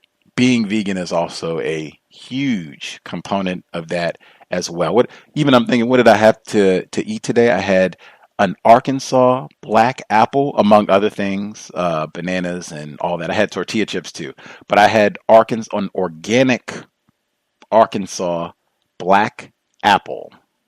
I'd never even heard of such a thing. Super sweet, super dark. I've never seen apples that dark before, but wow. Super tasty. I cannot emphasize enough the importance of eating correctly and trying not to eat all that garbage and trash that they offer us in the system of white supremacy. Dr. Cambon talks about that a lot, and he should. Even recall yesterday on workplace racism, that was the lunch, going out for a lunch, business lunch, and getting, I think it was trailer trash tacos? That's what it was. Trailer trash tacos. I cannot imagine what is on such a concoction, but I will take that black Arkansas apple any day over the trailer trash taco. Now, other things that stood out. Man, I am so glad I did not forget Doug Williams. I was going to say something about that, but I will leave that for retired firefighter. We talked about Doug Williams last week. The report on Kareem Hunt, the Redskins at the end. We talked about Doug Williams last week. I was going to say so much about that, but I will leave that for retired firefighter. I deliberately put the laugh track in on that segment with Doug Williams. Wow. Let me back up to Kareem Hunt, because that was in the same segment. I'm hopeful and certain that many Cows listeners have no idea who Kareem Hunt is. Spectacular. You do not need to watch any sports or any of the games tomorrow. Outstanding. This is a black male football player was on the Kansas City Chiefs. Very good player. Apparently, they released a video very similar to Ray Rice, and I've said this, racists, one of their tactics, in my view, for practicing racism, doesn't matter whether Kareem Hunt did anything correct, incorrect, that's not the point. What they will do, they'll have evidence, video footage, and they'll wait. This incident happened at the beginning of the year. They wait, it's almost 2019, and now the video comes out of, oh my gosh, look at the savage Kareem Hunt, and look at what he did. In my view, anytime that sort of thing happens, automatically, whatever the incident is, this is an act of racism, white supremacy. Even with the revelation of truth, sometimes they will reveal something that's true. Mr. Hunt did this in the video. However, we're not revealing it for correct purposes. We're revealing it now, months after it happened. It's being revealed for the practice of racism, white supremacy. That's the conclusion that I always take on these matters. Words. This is compensatory call-in. We're supposed to be mindful of words. There was a report in the big league today talking about this. As I said, Kareem Hunt's team, very good. He's very good. Pro bowler. So this got a lot of attention in the sports world and beyond. And this is a part of Me Too and in general, system of white supremacy. What I just say, the man not, the black beast rapist. You got a black male putting his hands aggressively on a white woman. So, of course, this is going to be a big deal. So the title of the report for the big lead is Dr. Francis Cress Welding. The title is Video Shows Kareem Hunt Bull Rushing and Making Physical Contact with Woman in Hotel. Bull rushing. That's the word that they use to describe Kareem Hunt. They go on in the article to say that he exploded on this white one. I mean, they really burst out the thesaurus to get technical with their use of terms. The most important I read about the allegations that this suspected racist white woman called someone a nigger and, whatever else, her role in all of this. Emphasize it all the time, as Dr. Curry does, the role of white women in the system of racism, white supremacy. I've said for almost a decade, no one rallies violence against black people better than, and I say white women, really, I've emphasized it should be singular because often it just takes one white woman, and that is all she wrote. Pardon the metaphor, but that can be a lethal conclusion. Frequently, just one white woman, one tear. She might not even have to cry. One white woman and one allegation, and that will be that. Mr. Hunt fired and suspended. So even if another team decides that they want to hire him, he couldn't play because the NFL has suspended him. system of racism, white supremacy. White women are extraordinarily dangerous. Other things I wanted to make sure I touched on quickly before I get our callers. They mentioned in the report talking about Mississippi, the elected Senator Cindy Hyde-Smith. They mentioned Mississippi, 650 hangings, lynchings in the state. In my view, that is a gross undercount, has got to be, especially if they're counting from the end of the Civil War through any point in the 20th century. I mean, wow, 650? Does anybody here think that's Brian Stevenson, they did all that work a few years ago saying that the countings of lynchings has been grossly misrepresented anyway. So I think that's extremely important. 650 for just the state of Mississippi? No, I don't think so.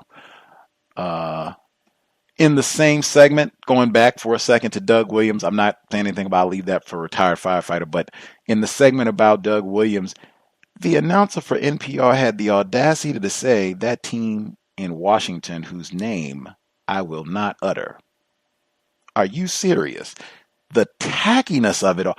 The team's name is the Redskins. Now, you all, whites, collectively, have sat around for centuries and made all of these slurs. If whites didn't want that team to be the they wouldn't be the Redskins. I've seen whites, they have the ability. What is it? Hey, we'll just fine you. That'll be that. You want to keep the team named the Redskins? Fine. It'll be $10 million a day if that's the way that you want to keep the team name.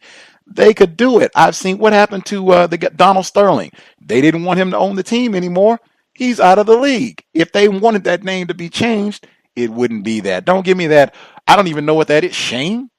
Guilt? I find it reprehensible that they're named the Red. Come on. That's the same thing with nigga. Don't try to sanitize the racism, white supremacy. If it was named the Coons, call it the Coons. I wish it was the Coons, the niggers, the Sambos, any of that. That's what it is. In fact, I'm never going to call them Washington again. It's going to be Redskins every time, as long as we're in the system of, even if they change the name, I think I'm still going to call them the Redskins. Make it fragrant. You bragged about this for a long, long time. Just make it plain. Stand by what Mr. Fuller said. Stand by your work. The audacity. Continuing. In the same words, Brian Lair, when he was talking about the report on Mississippi, and he was talking about all of the things that they did in the South. We covered so much of that. That's another one I think I could put Gus T next to, signature work, where we had white people come on to talk about the academies in Virginia. They closed their schools multiple times. We've covered all that in detail in the archives. Where he said, Brian Lair, white man, he says, and this is in New York, this is on New York Public Radio. So he says, I don't want our listeners, our audience, to feel too superior. Now, I've had so many people over the decade who have said something to me about the word supremacy. He didn't want them to feel too superior. I thought that was extremely significant term to use, because a lot of times they'll say innocent. That'll be one. I don't want them to feel too innocent. I don't want them to feel. I'd have to think of some more. There are many other ways, but superior to describe how they might be feeling, whites presumably in the North, and hearing white people in the South be indicted for the way that they practice racism.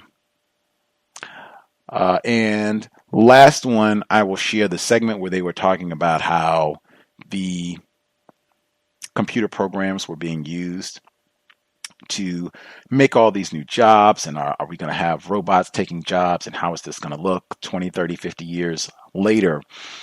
Creative destruction was the phrase that was used. And for me, I guess we have Welsing moment. For me, that was a Dr. Marimba Ani Yurugu moment, where she talks about, I think, her concept of Yurugu, talking about individuals classified as white, that they are mutated, not at ease, not at peace, and this is their destructive nature, to go out and destroy everything in creation. Just the total imbalance with regards to everything about them and how they function, to tear down and destroy nature, people, creation, themselves, each other, everything. That's what it reminded me of, to even have a phrase like that, creative destruction. That it's not, couldn't just be creation or imagination, evolution. It couldn't be any of that. Innovation. No. Creative destruction. Even in thinking about technology allegedly improving things, even then we got to add some destructive, like we are going to get to rip up some things as we go about doing all this. Don't worry. Always going to make time to do some tearing up things. I'll stop there. Number again, 641-715-3640. The code 564943 pound. Press star 61 if you would like to participate. If you are ailing about Mr. Bush, try to maintain your composure through the broadcast, please. Much obliged. If you could take 5 minutes to share your commentary, that would be appreciated, just to make sure that everyone has time to share. If you know you are in a noisy environment, if you could use your mute button, that would be appreciated. That way we don't have to compete with a lot of unnecessary disruptions in the background. Much obliged. First few folks who dialed in with a hand up, line should be open. Again, it is star 61 if you would like to participate.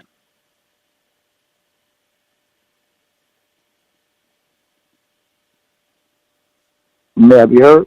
Yes, sir. Hey, what's going on, Gus? This is Victim out of New Jersey. To reflect on George Bush, when I heard of his death, I thought about Katrina. As I was in the gym, I was looking at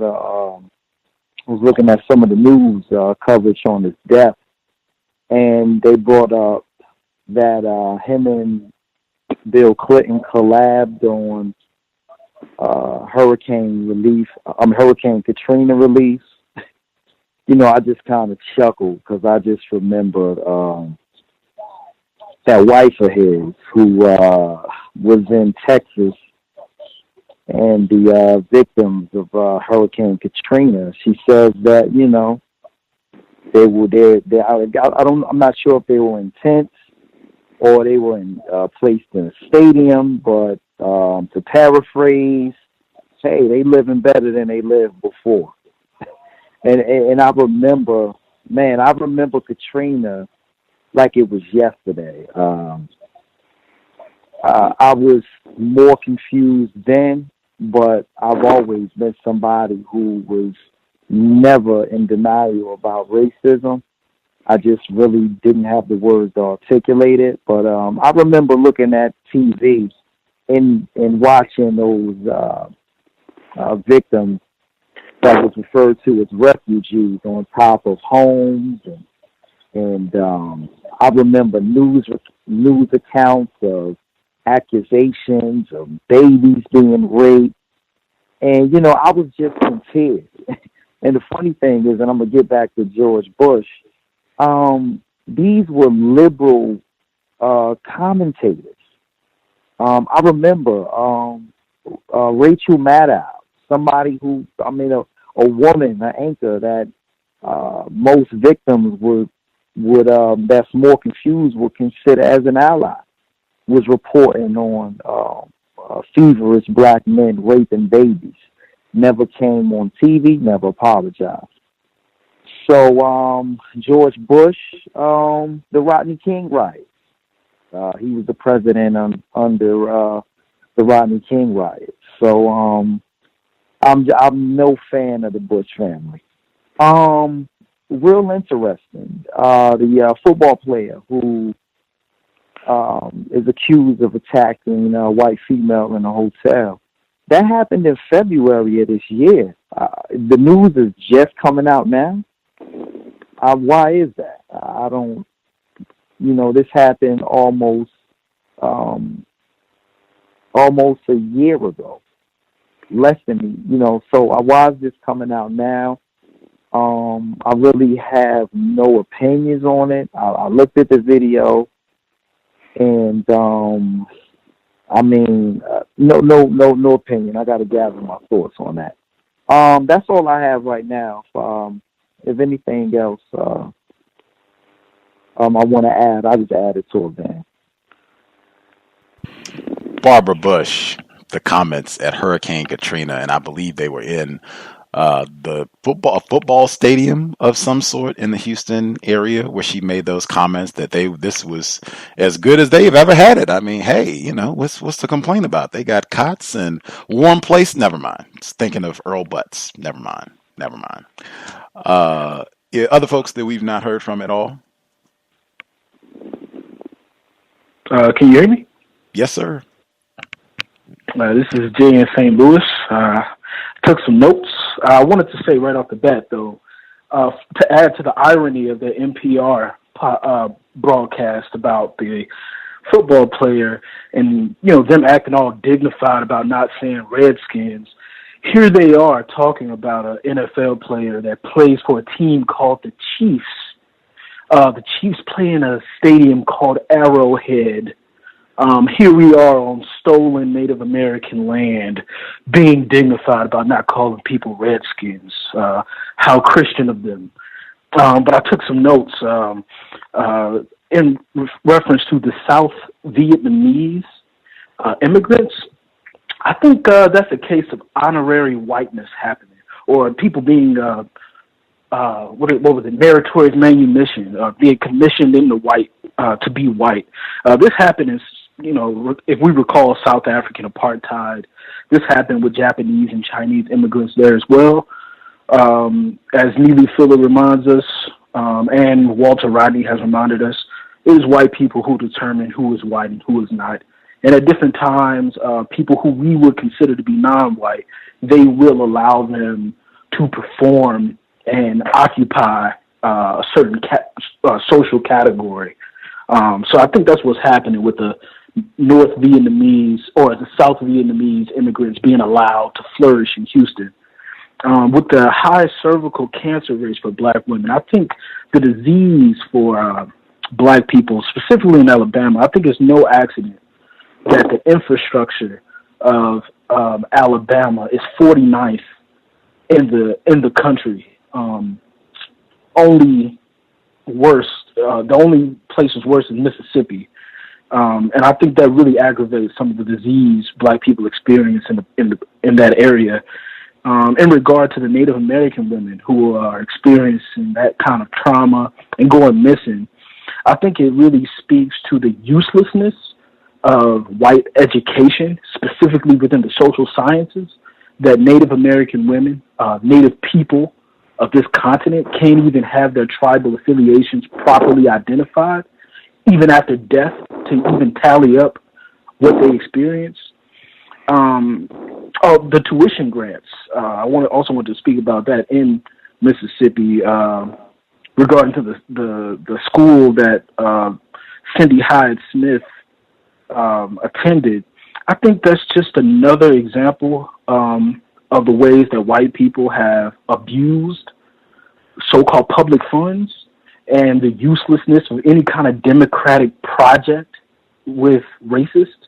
They will abuse public funds and public rights for their own private interests.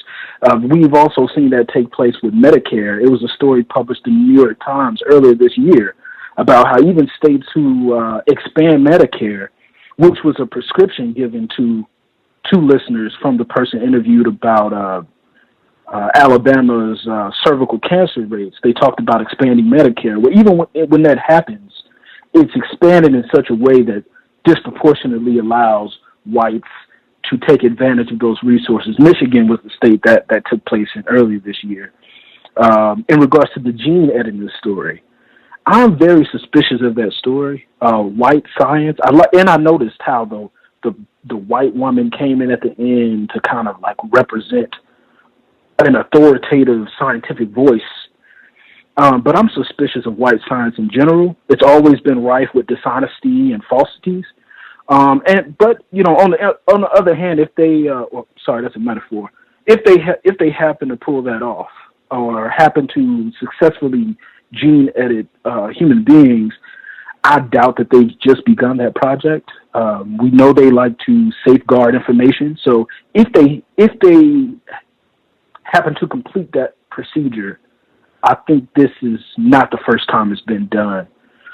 In regard to the automation of jobs, So the political economy of whites, which, they like the term capitalism, is undergoing changes due to the creation of what are called transnational corporations, who operate with no kind of international legal apparatus to inhibit what they do, where they go, how they disturb non-white people all over the globe and go and upend perfectly cohesive cultures and societies. We already know, even white economists admit that there is a central contradiction to the supposed inherent progressiveness of capitalism to spread development. It allows whites to accumulate profit and enrich a few at the expense of the many. And this has been documented since the 1600s. So, but I think even though, and related to that notion of creative destruction, that goes back to a racist named, he was an economist. His name was Joseph Schumpeter. And he actually did a lot of work within their education system of demarcating the ways that their economy intentionally destroys things and then attempts to recreate things afterwards.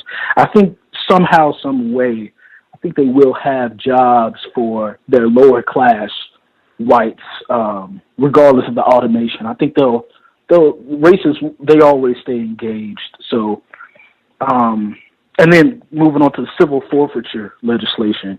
I think civil forfeiture is another process of white capitalism's accumulation, which just allows them to pretty much steal property from people, from the powerless.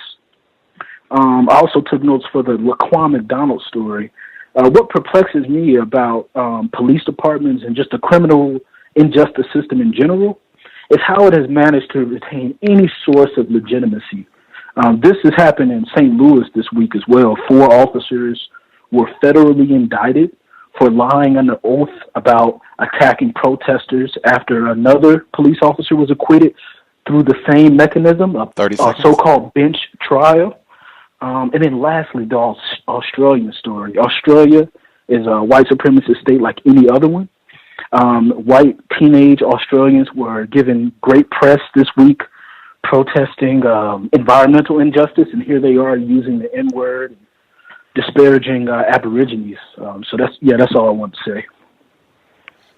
Much obliged, Jay in St. Louis. That reminded me, the report in Australia, I'm absolutely certain that the whites were calling that non-white person nigger rat. That's what they were calling him. That's not what his name was. I'm sure he was not aware that was his nickname, but that's what they were calling him. That's what they probably, every time he turned around and went, "Hey, did you see nigger rat? Boy, we got to make sure we get nigger rat a card for Christmas this year. That nigger rat, wow, he is. Oh, hey!" And then when he comes back, they just call him his name. And then man, that nigger rat is something. Wow. Make sure you tell him to get the trash. Maybe we'll give him a raise. I don't know. Was he here yesterday? Did you see nigger rat yesterday? That's what they were doing. It was just so. That's why they put it on the flyer like we always call it. What are you talking? Oh yeah, we're not supposed. We normally don't. Yes, we shouldn't have put that on the Facebook page. Whoops. The system of racism, white supremacy, is the oldest transnational corporation in the known universe. If we have anyone with the word guide, if I could make a request, if you could read what Mr. Fuller says about the word honorary white. Much obliged. Others that we've not heard from at all, proceed. Hello. Yes, ma'am. Okay, thank you so much for taking my call. Good evening, everyone. Again, great clips. I don't know if this was mentioned last week, but recently I found out. I didn't really know her because we don't know a lot about our people like we should. But Dr. Olivia Hooker, one of the last survivors of the Tulsa the torturing of us. She passed away. She lived to be 103. That's almost unbelievable in the system of white supremacy. But rest in power to her. A lot of interesting things about the Vietnamese, I agree with that as well, because you never hear of a black community being able, well, I guess what struck me is them being able to move back into the community that they were displaced from. I've never heard that with black people. Even when they migrated from the migration, you hear about black people moving back to the South. They don't move back to the family farm or the family land. I only know of one person who moved back to land that was owned by the family, and that person happens to be my father when he moved back to South Carolina. So that's only because the other my family is still there. So he moved back in with amongst the rest of his family. The cervical cancer, I know we've talked about the birth rates with black women dying in birth. And I was watching, I guess it's called Sister Circle with Judge Hatchett, because something like that. An incident happened to her daughter-in-law, and she died right after childbirth. And I don't know, maybe you can get her on the show, because her being a lawyer, she can talk about the legal things and what we can do to fight. Because a lot of times we hear, oh, this is happening to us, this is happening to us, this is happening to us. Yes, we have to need education to prevent it, but when it does happen, I don't hear of anyone they being able to sue or get any justice for their family. And her being a lawyer, she may be able to bring up those things because she has a lawsuit, she has a website, and she was really, really passionate about it. She may be more than willing to talk about this issue on your show. So I saw that. And about the football people, I heard about the young man who was picked up by the they call it picked up, that's their term, by the Redskins to play for them after the incident. And we just have to remember, these teams, all of them, as far as I know, especially in football, I know are owned by white people. They make the final decisions. They are the ones who decide whether someone should stay or not stay. And when we think about, them supporting women because they try to do that breast cancer thing, we know it's all a sham. Otherwise, if these incidents are really important, they would talk about them the moment that they happen or the moment that they hear about them instead of waiting months or years or however long it takes, until the person becomes so popular that they think they will become a star. That, okay, you cannot be a star now. Stop playing. And that's why we have to teach our children, if we have them or we're around children. People don't want to talk about abstinence and things like that. But that is really not just, for emotional sake, but legally and safety, that's what's going to save you. Just wait. Stay away. It's not, I know it's not popular, but in order to save your life, to potentially have a career, that seems like the best thing you can do, if you're not married. I know it's not popular, but, save your life. And congratulations again on losing all the weight and being fat. I guess someone called you being fascinated with yoga or being fascinated with your health.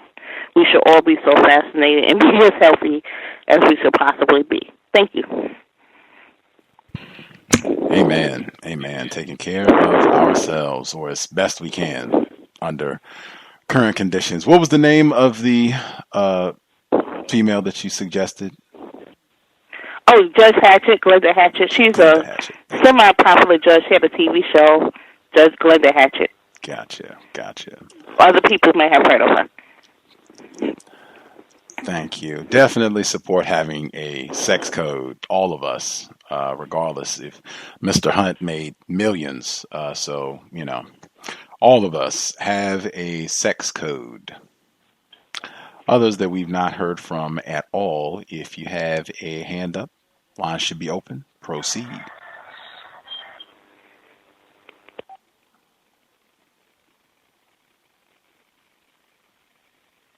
May I be heard? Greetings, Emmy. Greetings, beautiful people. I am going to try my best to relay some information about the CRISPR. I'm very excited about this clip. One, I've just been excited about it in general, although I will, admit up front my feelings have changed since I first heard about it till now, primarily because I'm studying it, so I understand it a little bit more, and I think it's cool to understand, so I'm going to try to explain it. First, about the comments, my comments about the clip itself. I learned or heard about this last week in class, and I geeked about it primarily because, you know, wherever he's from, I just know he's some type of classified Asian, but they're still non-white. And for me, I think that that's a bold move as a non-white scientist or just non-white people in general to do things outside of the standardized white collective, even scientific community. I am almost certain, like a previous caller has stated, that these things have occurred. Otherwise, we wouldn't even know it was a possibility, let alone for it to have a name like CRISPR, Cas9. So I do think there's enough evidence to suggest that it has occurred. The fact that he did it to, you know, create a child whose genetics would be immune to HIV/AIDS, whether people believe that's a real disease state or not, there is enough evidence that some people have a genetic predisposition to not, you know, they don't get HIV/AIDS even if they're exposed to it. So I think that that's great. And in part because there's enough evidence to suggest that white people created HIV/AIDS along with other viral, biochemical, medical, you know, agents of war. So if non-white people are able to use some of the science that we've acquired and studied and learned and whatnot to combat that, that's a very, in my position, powerful thing to do. And to do it without permission, to do it on your own, and to do it successfully is good. Now, I know he's not, you know, classified as black, but hey, that's, in my opinion, a good thing for the non-white team. Some of the language that was used in the clip was very interesting, but I don't want to waste time on that. The Moaism, that's, you know, like that's a possibility, but that's a possibility with anything. And just to say that if we silenced, like we gave someone immunity genetically, that it would express other, you know, genetic expressions or phenotypes at the same time, we would only know that through experimentation. So I think it's worth the risk. And then to say that he was naive, I'm not so sure that that's accurate. And more power to him, you know. He didn't, like, do it for designer babies to give people, you know, blonde hair and blue eyes. It was to make someone immune to something that's really plaguing the world. Moving on, just to say a little bit about how it works, it's really, really cool because you're able to, and it's very simple to do. That's another thing. If you don't know about it, it sounds like you need all of this special stuff to do it, and you don't really. You just take bacteria and their ability to produce a lot of DNA quickly. And because they're able to do that, they also take in a lot of genetic information. So when they're infected with a virus, they incorporate that virus into the DNA. So when they get attacked by another virus, they can compare it and say, hey, this virus is like something I've seen before. Let me cut it up and kill it. So they're able to add DNA quickly. So because of that, scientists were able to say, well, we could probably use this to like cut out certain genes and add in genes using the technology that DNA or that bacteria are able to do. And so when you can cut up DNA and then add in bacterial DNA or, you know, bacteria who make certain DNA, that's how you can get it into the DNA. And then once DNA replicates itself, that gene will be expressed. I hope I did but I think it's important because it's, you know, I don't know, I wasn't envisioning that before when I kept hearing about CRISPR and Cas9. I thought like really mad, evil scientist type of thing, but that's something that happened anyway. But when you're taking it from two different species and adding it. So I don't know the implications. The truth is the science is here.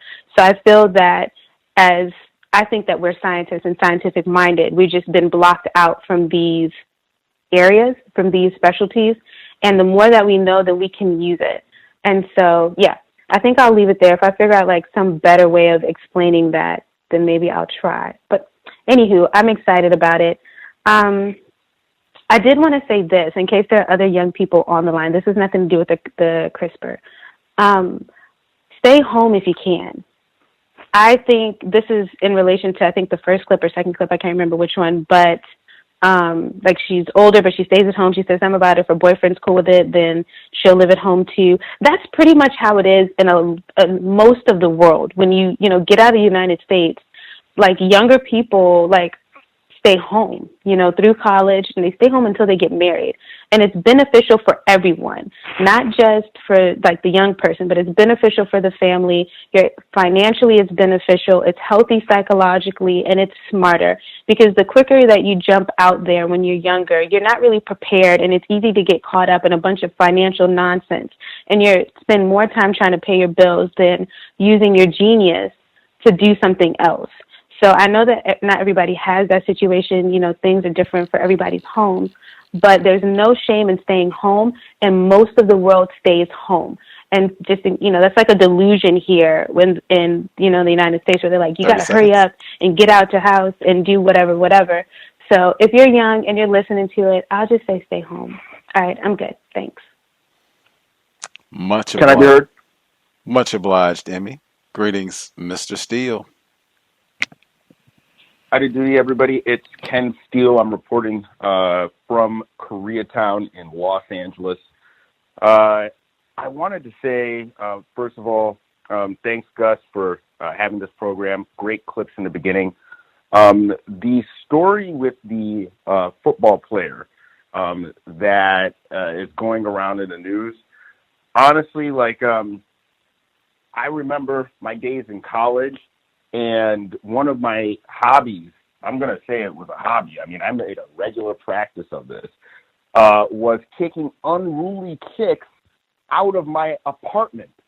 And there's a kind of an art to this, so that you don't do it in a manner that will incriminate yourself or any of the other people there. One of the things that you have to do when you do have an unruly woman inside of your apartment or house or place of residence is that you need to quickly recognize that the situation can go out of control. So you need to de-escalate whatever it is that is causing the disturbance or, the disagreement. There's a disagreement about a watch, somebody stole something, money's missing, or just, somebody's not down to play.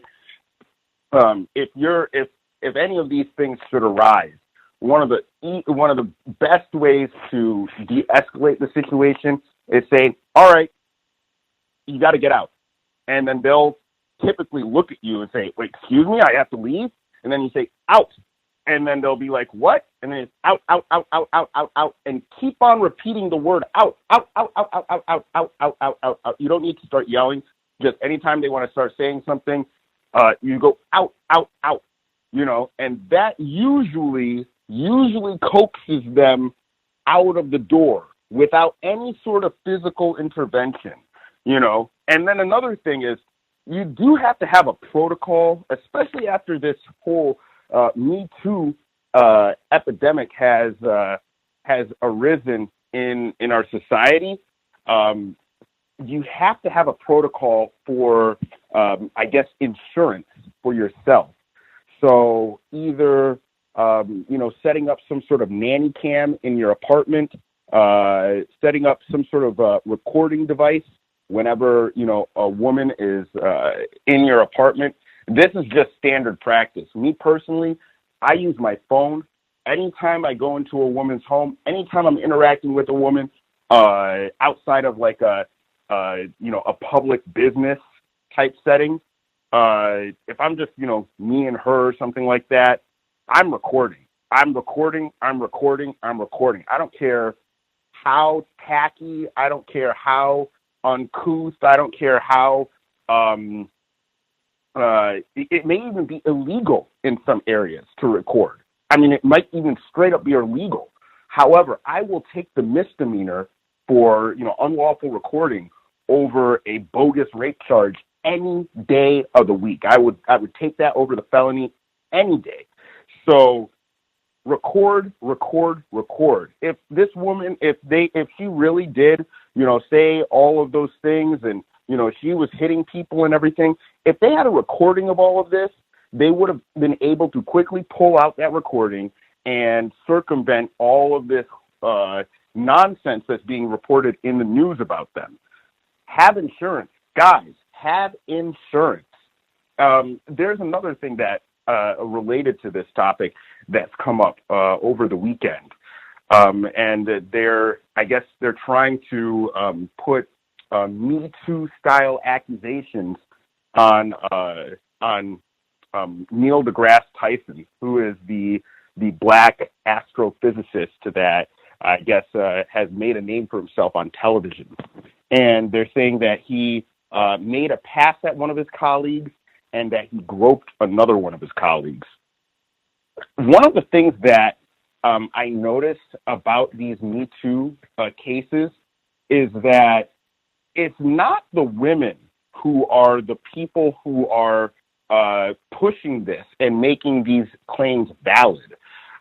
It is a lot of it are guys who are going along with nonsense claims. If you're listening to this and you are a believer in truth and justice, anytime you hear one of these accusations come up, especially against a black person, your default stance has to be, I don't believe it. Period. I don't care, just for defense, just for sanity reasons, and just for justice. You have to take the stance, I don't believe it. I have to see evidence. I have to see proof. I have to see proof. Until I see proof, I'm going to consider this a false story. It sounds like false narrative. And another step along that way is I see how racists have been able to circumvent any sort of absolve themselves of any sort of responsibility for dealing with any of the racist accusations that get levied upon them and that are proven to be true. At the end of the day, they will go, I don't care. And at the end, and I think that a similar stance needs to be taken by black people who are being forced to listen to all of these nonsense allegations against other black people made by racists. I think we should take a stance that whenever a racist makes one of these claims, we should just say, I don't care. I think you're lying. You need to leave. That's all. I'm going to go ahead and mute my line. Thank you. Much obliged, Mr. Steele. I think it's the rule is supposed to be innocent until proven guilty. I thought that was the standard operating procedure. The number again. Can I be heard? Yes, sir, Roz. I'm going to give the number one more time really quick. 641-715-3640. The code 564-943#. Press *61 if you would like to participate. Roz, thank you kindly. No problem. Greetings to you, Gus, and to the other callers and listeners. I'm going to try and keep it short. I have like 3 things I wanted to discuss briefly. Great program, great clips. I love what everyone had to say. I think I know that story of Judge Hatchett, so I do think she would be a great person if you could get her on to discuss that, because that was such a horrific tragedy, her losing her daughter-in-law. And so, yeah, I would love to actually hear from her directly. So hopefully you'll be able to get in contact with her. First would be dealing with George H.W. Bush.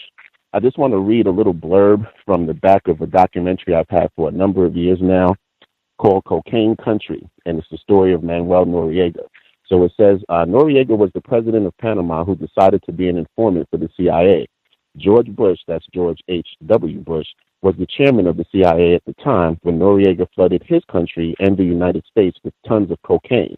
Although George Bush knew of Noriega's dealings at the time, he allowed him to continue in the drug trade until the media exposed his dealings. When George Bush became president of the United States, he decided it was time to destroy Noriega. So that's another thing you can add to the legacy of George H.W. Bush. A heavy dose of crack and all kinds of cocaine throughout black neighborhoods in this country. So, yeah, I just wanted to lay that down. Next, the clip you played about cervical cancer. Recently, I did a show with my partner where we were discussing vitamin D3 deficiency. Actually, it's the last show that we did in black people.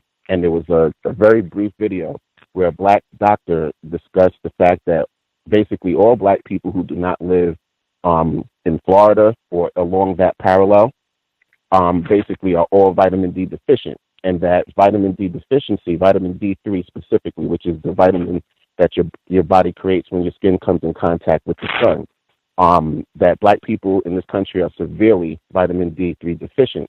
And as a result, we get the most aggressive forms of cancer, which include cervical cancer, prostate cancer, breast cancer, and that vitamin D3 is actually a protectant against those diseases and also facilitates the body's ability to fight and heal from those diseases. The minimum amount that black people need, because of the fact that we live in a temperate environment rather than a warm tropical environment, is 5,000 IUs or international units per day. If you're not getting that, then you are severely vitamin D3 deficient and overwhelmingly likely to get some form of aggressive cancer that will probably be fatal. So I just wanted to put that information out there so that, people are aware and hopefully can do something to mitigate that early. The last thing I wanted to discuss was when you brought up Urugu. And you talked about Dr. Wilson discussing white people's feelings of inadequacy towards their lack of skin melanin. Well, on the last show that we did, we also had a discussion, weirdly enough, about Urugu. I went kind of in depth into that on the program. And I brought up a study, Dr. Edward Robinson Jr. He is an educator, a lawyer, and quite a few other things from Philadelphia. And he's the one who actually facilitated the city of Philadelphia making it a law that all students have to have a Black Studies course before they can graduate from high school. Now, he came across a genetic study that was done in the 90s. In the 90s, these white geneticists took samples from across the planet, from the United States, from Europe, the Far East and Asia, and the African continent. What they were attempting to do was to find out intelligence based on genetics. So they dealt with primates and they dealt with humans. What they found was that the more genetic series that a particular organism has, the more intelligent that organism is. And they found that mountain gorillas were the most intelligent of all the different types of ape species they had. Then they decided to do the test with humans. So their assumption was naturally that white people would be at the top of the list and black people would be at the bottom of the list. So they go about doing the test. So when they did the test on white people, because they considered Americans to be white, and they also stated that they knew that black people in the United States that came here under the duress of slavery were kidnapped from Western Africa, they had no need to test black Americans. So they tested Europeans, white Americans, Asians, and then Africans from the continent. What they found was that Europeans had only 6 genetic series. Asians and every other group that was non-African only had 6 genetic series. Black people had 9. So what they found was the most intelligent from a genetic standpoint being on the planet is the black man and woman. And they immediately sought to suppress that information. So they know us better than we know us. And they actually made it crystal clear. They said, well, because we know that Africans in the Western Hemisphere that came here via slavery, the enslavement process, ultimately came from West Africa, they also have the same 9 genetic series, which is 3 above everyone else who is non-African. And what they found was that the Africans who left Africa to people the rest of the planet basically left early. So they weren't completely fully developed.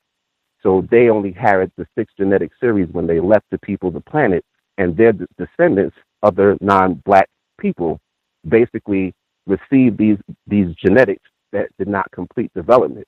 Those Africans that stayed on the continent the longest developed their full genetic expression in the form of these 9 genetic series, which from a genetic standpoint would make us the most intelligent beings on the planet. But because of the system of white supremacy, we've been suppressed and basically been retarded by the system to the point where they have us in the position that they were in Europe just after the Moors had helped them survive after the plague took out 2/3 of their population. So again, I just wanted to put that out there. They knew this stuff since the 90s. They hid it from us on purpose. We have the intelligence to figure out how to solve this problem. We just have to come to a consensus on what the problem is and not practice ideological tribalism. That's what I think is one of the major problems of us in the Western Hemisphere, and specifically in America. We practice ideological tribalism. 30 seconds. Okay, I'll take it real quickly. Ultimately, we have to get out of the practice of, if someone does not believe in the ideology, religion, whatever position I take on a certain subject, that they're the enemy or the outsider. We have to look past that and towards the fact that we have the same problem and need to come up with a solution. With that, I'll mute my line. Thank you very much, Gus. Much obliged, Roz. A lot of times it won't just be they'll be an outsider or an enemy. They'll be a coon, candidate for Coon of the Year, in fact. Folks that we've not heard from at all, if you have commentary, proceed. Can I be heard? Go ahead, retired firefighter. Thank you, sir. Greetings, Gus, and everybody else. Greetings to everybody else. On assignment, Mr. Neely Fuller's Compensatory Counter-Racist Codified Word Guide. Honorary white person. Do not use this term. When others use it, ask for a detailed explanation that you can easily understand. Also, ask them to explain what it does not mean. Notes: according to a compensatory counter-racist logic, and during the existence of white supremacy racism, there is no such person as an honorary white person. In racial matters, there exists only 3 classifications of people in the known universe: white, non-white, and white supremacists, racist man and racist woman. The non-white classification includes all shades of black people: brown, tan, yellow, red. The white classification includes all white people. The white supremacist racist classification includes all white people who are not only white, but who also practice white supremacy racism, which is the mistreatment and the non-just subjugation of non-white people by white people based on the color of people. So-called honorary white people are, in truth, those non-white people who are chosen by the white supremacist, racist man and or racist woman to provide special services to the system of white supremacy racism in return for special material and or praiseworthy benefits. And he has, last but not least, a slave does not stop being a slave because he or she sometimes rides the same horse as the master. And that's Mr. Fuller's understanding of the word honorary white person. Going to my notes, Doug Williams, Mr. Doug Williams. That's the same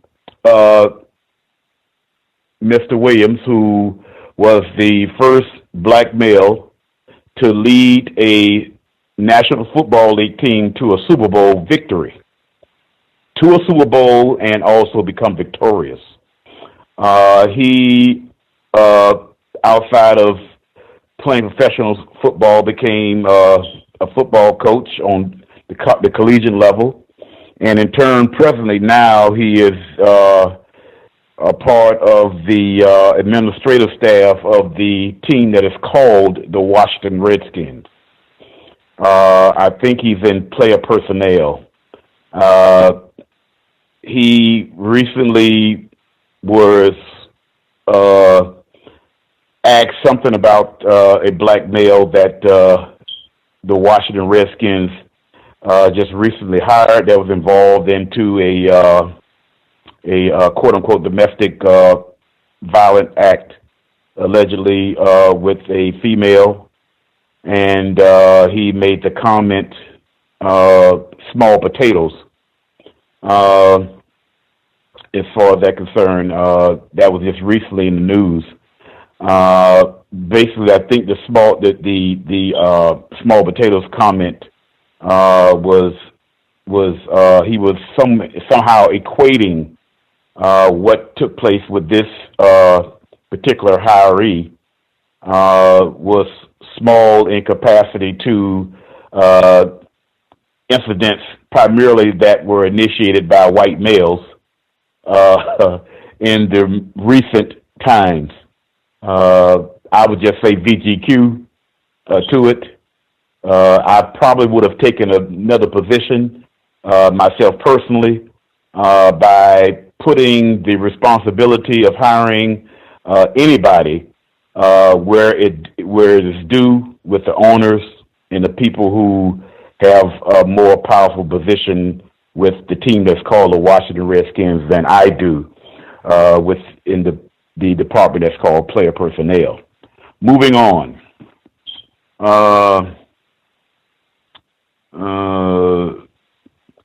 Dante Wild, if anybody wanted to know who that is, he's the present quote-unquote heavyweight champion of the world.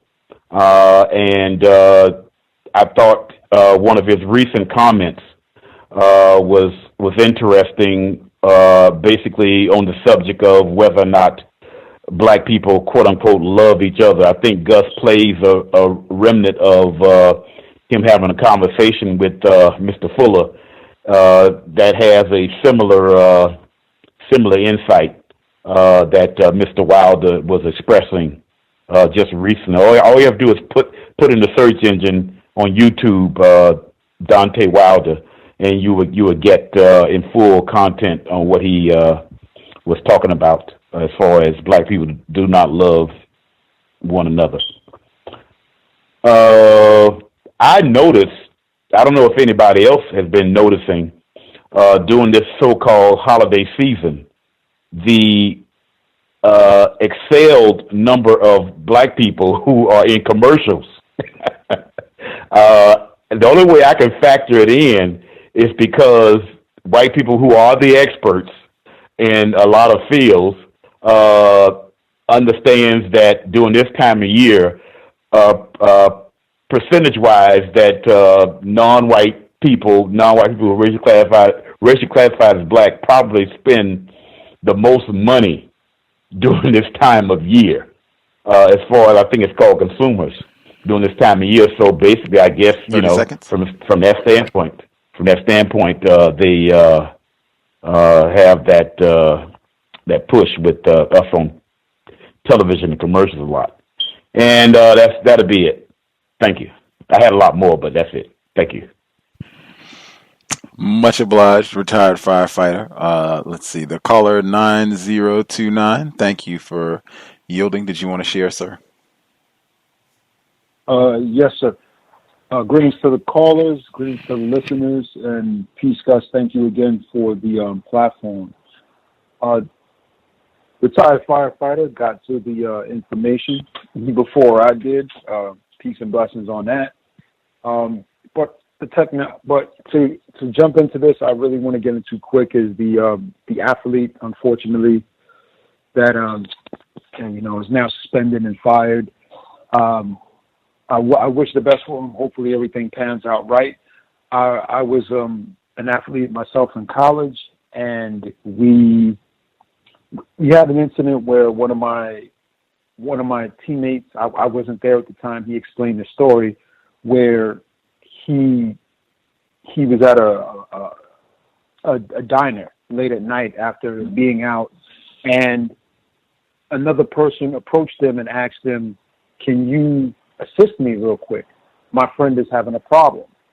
And it turned out that the friend that he was with was black, and there were a bunch of other white males calling him a nigger and telling him, go eat watermelon or something of the sort.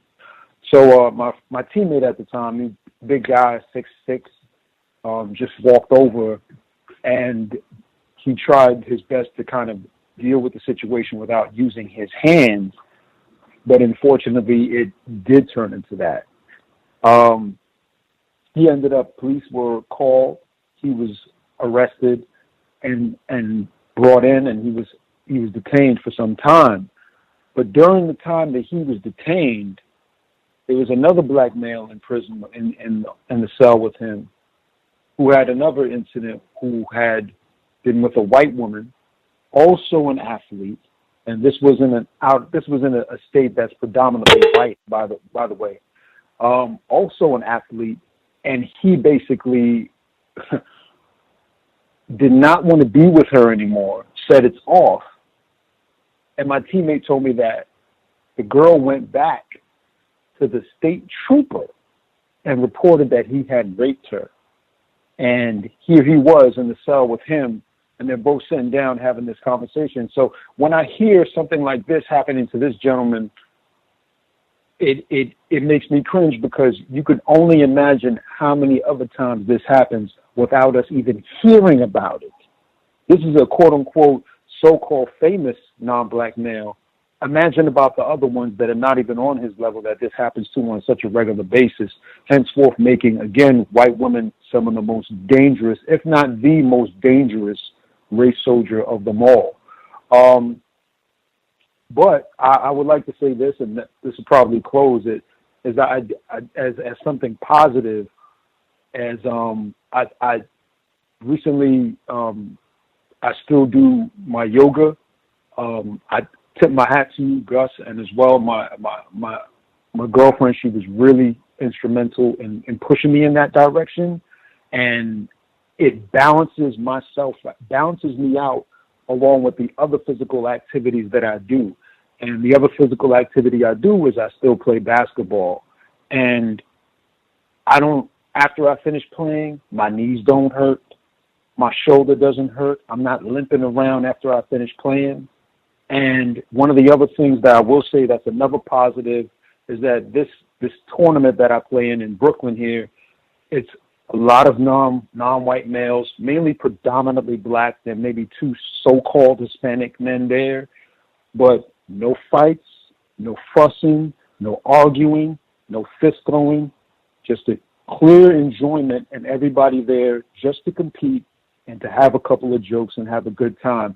I'd like to just put that out as a good thought and as a good thing, and that's something that we need to do more often when we all are around each other whenever it's most possible. I know that under the system of racism, white supremacy, this may not happen that frequently, but I'm happy that it does happen in this venue that I'm currently in. That being said, all the best to everyone, and I will mute my line. Peace. Much obliged. C.O.W.S Yoga Retreat, February 2010. C.O.W.S Yoga Retreat, February 2010. Others we've not heard from at all. If you have a hand up, proceed. Can I be heard? Thomas in New York. Gus, I got your back. How are you? Had a hellish day with my terrorizer on my day off. Just terrible. Redskins logo was de-trademarked. A couple years ago, they de-trademarked it, so that way the NFL and the Redskins couldn't make money off of that logo.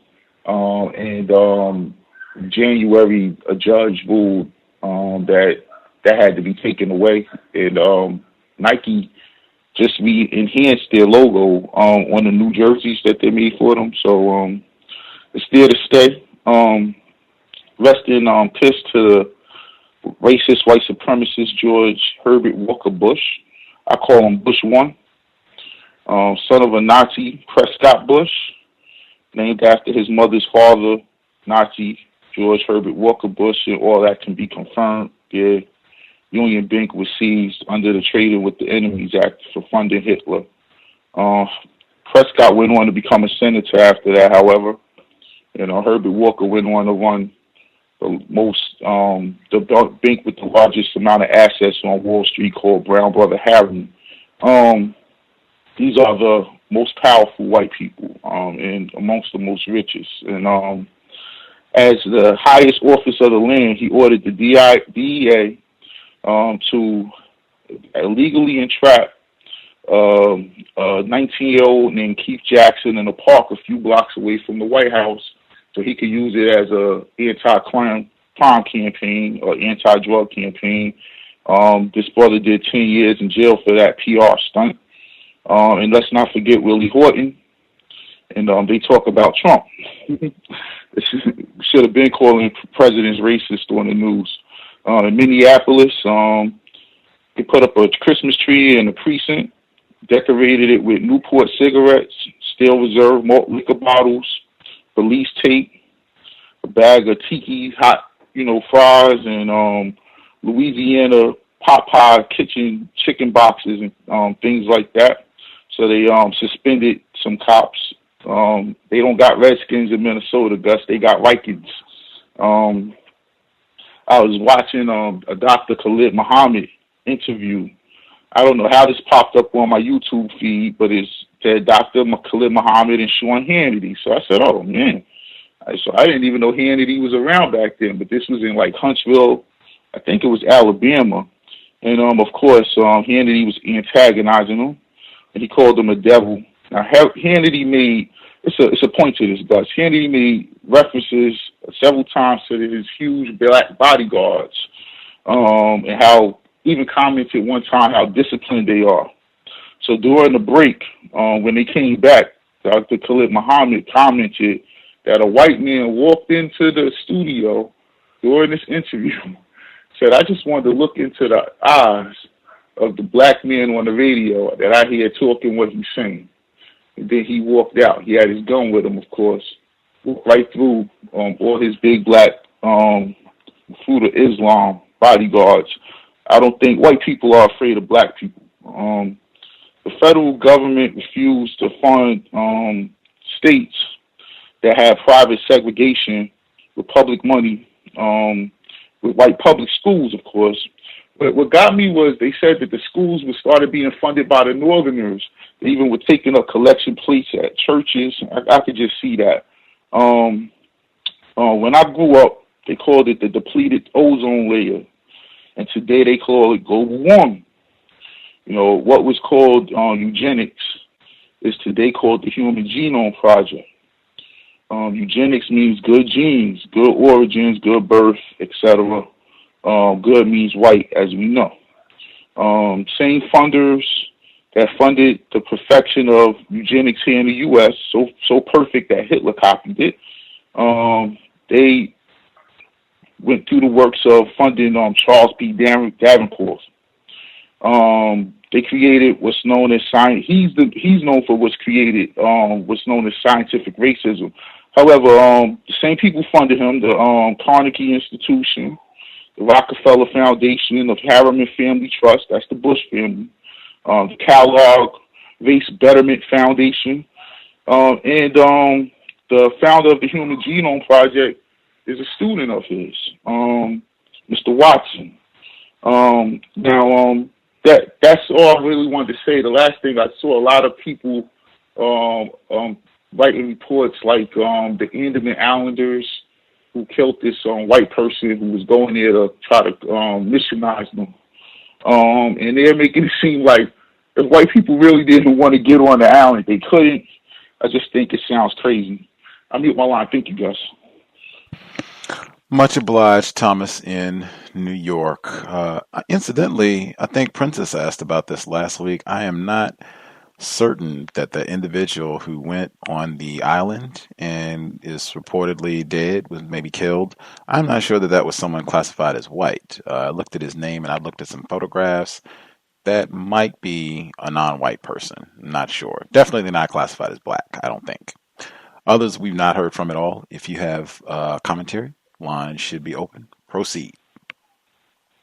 Oh, yeah. Can I be heard? Yes, sir. Yeah, I like the, I was looking at the, I guess the NFL clips, and that just shows you how racist the NFL truly is. Because I remember, I think it was last week, there was a black football player. I find it interesting how they talk about Kareem Hunt, when last week there was another black football player who played for the 49ers. And They were playing, I think, Tampa Bay, and one of the football players from the 49ers, he beat up his girlfriend, and they showed her picture, and she was a black female. And then after he beat up his girlfriend, who's classified as black, 2 days later, the Washington Redskins said, oh, no problem. They gave him a job. They picked him up and let him play for them. If you look at the one with Kareem Hunt, the lady that he beat up was white. Now, had that woman in that other case for the 49ers, had his girlfriend would have been white, the Washington Redskins wouldn't have picked him up. That goes to show me what happened with the case with Kareem Hunt. And what black people have to understand under racism, white supremacy, even if there was audio, and see, white people are not going to give black people a free pass, even if a white person calls you a nigger and that black person beats that white person up, or they still going to file charges against you and let you go. You know, there's nothing, you're not safe under racism, white supremacy. And also, too, I always ask black people, and I think I heard this on your show a long time ago, is that, and I tell black people this, don't give white people the power to control your emotions. You know, when they call you a nigger, they just want to get you upset. And I ask black people, if a white person calls you a nigger, ask yourself, what does that word mean? Define that word. And then why is it that you want to beat up that white person? What makes you so enraged that you want to beat up that white person? I said, don't play into their game. And, you know, and the last thing I want to say is, and like I said, to show you how racist the NFL is, you have Colin Kaepernick, who hadn't hit anybody. He just played good football, and he protested. He still can't find a job as a quarterback in the NFL. That's all I had. I'll mute my line. Much obliged, sir. Others we've not heard from at all. If you have commentary, proceed.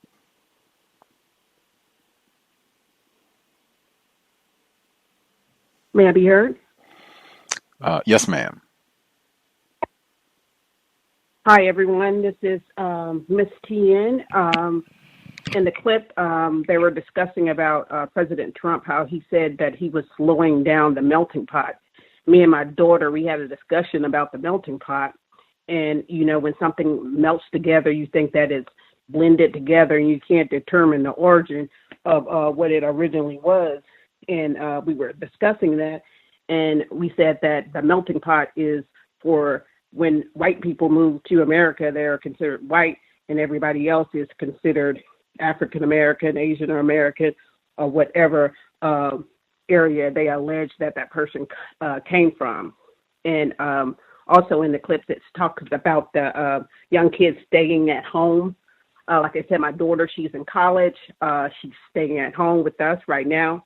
And I told her we're giving her the opportunity to stay at home, to get her education.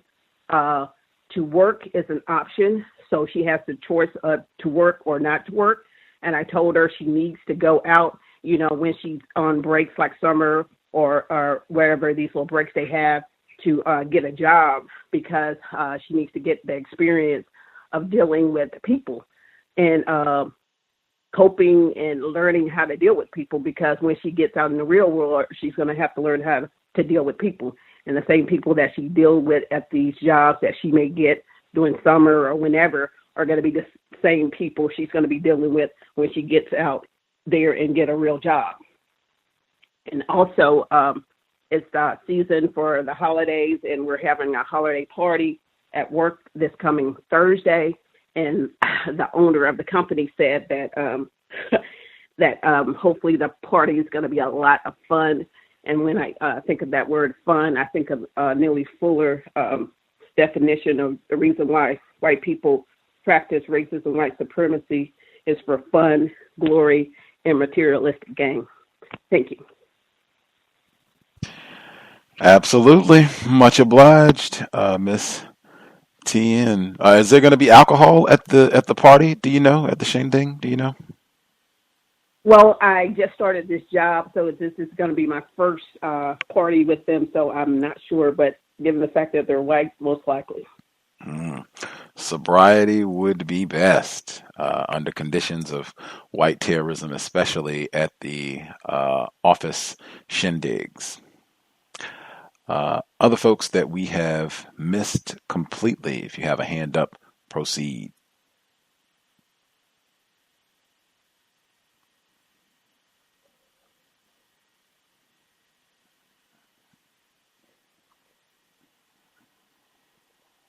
May I be heard? Greetings, Red in Nevada. I'll make it quick. I thought it was interesting with the clip about the quote-unquote Native American or Indigenous American American females who go missing and being underreported or not reported. And just, it kind of seems, and like how they use the term, or how they said the police in some area, I forgot where, they would just default to white. But then I also, was thinking about how there are some quote-unquote people who are considered or classified as Native American, but who are white, who were only classified as Native American because of the Dawes rolls. So I thought that was interesting. There was one other thing. I actually can't think of it right now. I'll just leave it at that. Thank you, and I'll mute my line. I am sure your thought will come back to you before we conclude in 15 minutes. I will check back in. Others that we've missed completely. Can I be heard? Yes, ma'am. Thank you. Victim in Austin, Texas. Making a quick call from the plantation. I wasn't able to hear any of the stories beforehand, any of the news clips, so I apologize. But I believe that you guys were discussing gene editing and CRISPR technology and whatnot. And I just had a quick comment on that.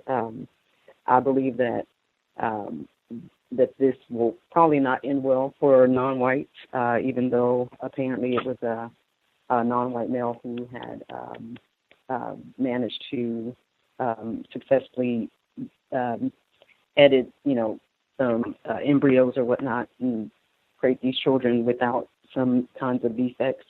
As long as white supremacists are in charge, it will definitely not work well for us. And I think that it was Stephen Hawking who talked about his fear of there being a superhuman race being created using this kind of technology. And he basically said that humans who are unaltered or unedited or whatnot will become obsolete or unimportant. So it is something to be concerned about.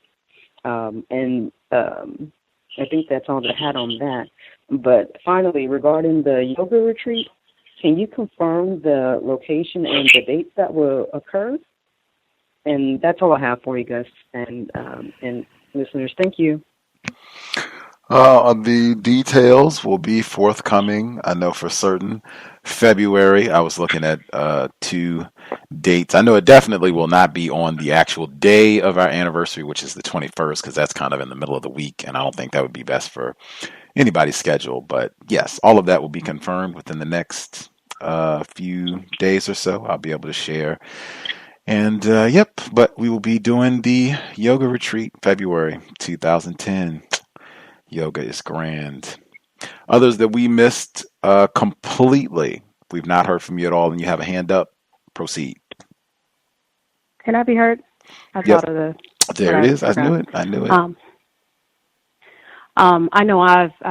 This actually goes with workplace racism. I know I've kind of been having issues with, like lots of jokes, and I don't want to say taunting. I know like tacky behavior received that I get from terrorists about even trying to eat better and like my journey with veganism, and then like they'll kind of like the these suspected races, they'll kind of involve like the Black people around me. So I thought that was, interesting, and also kind of trying to talk me out of it, or kind of talk about the benefits of eating pork, or some meat. It can help you absorb different vitamins better. And I was thinking about actually what when Roz was talking, how even my doctor, he also is another suspected racist. He was saying that I'm vitamin D insufficient or whatever, or deficient, and just said that I should take vitamin D capsules, and actually the exact same amount, the 5,000, I think it's UI or something like that. And I was telling him I was taking them, every day. And he was like, no, that's too much. So I thought that was interesting. Even, being in Nevada where there's so much daylight, it's still not enough. But then, of course, there's also the chemtrails. And I'll mute my line. Thank you. Much obliged. Red in Nevada. I think a lot of that is your skin actually exposed. A lot of times people are really covered up outside, so your skin is actually not even getting contact with the sun at all. Others that we've not heard from at all, if you have commentary, proceed.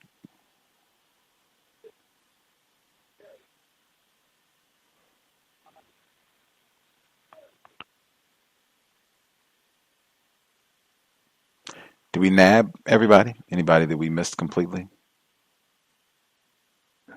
Can I be heard? Greetings, caller in Florida.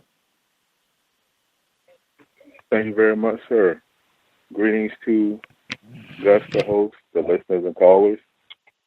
I wanted to start off by the segment about I think they were saying the non-white indigenous or Native American female that was speaking about how, I guess, what goes underreported as far as the racial classifications, and she was being emphatic about them applying that information. And it was fascinating how they were saying that it was left up to the race soldiers to apply what they thought the person was either white or non-white. It sounded like that's what they were trying to say, and it would just default as white if they don't apply a classification. So, I was thinking about how they deeply exploit different segments of non-white victims and classify them as white. Then in actuality, it looks as though they treat them as non-white, and it looks like for these statistics and these research situations that they bring about, they will classify them as white. From what I've been noticing myself, and it's just another form of mistreatment. And I've been trying to think of a concept and a term, but I hadn't fully developed it yet. But when I hear that, and then I hear like all the way in Australia, how the non-white person was called nigger rat, and they were trying to, as Gus described it, they were doing those practicing codification. Seemed like they were trying to call him by his real name, I guess, and then calling him nigger rat. So just definitely racist exploitation there. And for the football player who got in that confrontation, I did see that clip on the news, and they described it as racial slur. Like I can't just be explicit and say what it was, and I automatically concluded that he was called a nigger or some kind of derivative. And they used the term designer babies in the same broadcast, and they contrasted it, or they showed it after that segment. So I thought that was interesting. And that's all I have for this weekend. Thanks for allowing me to share. That is interesting. Contrast programming, the savage, bull-rushing black male, and then designer babies. Any other folks that we missed completely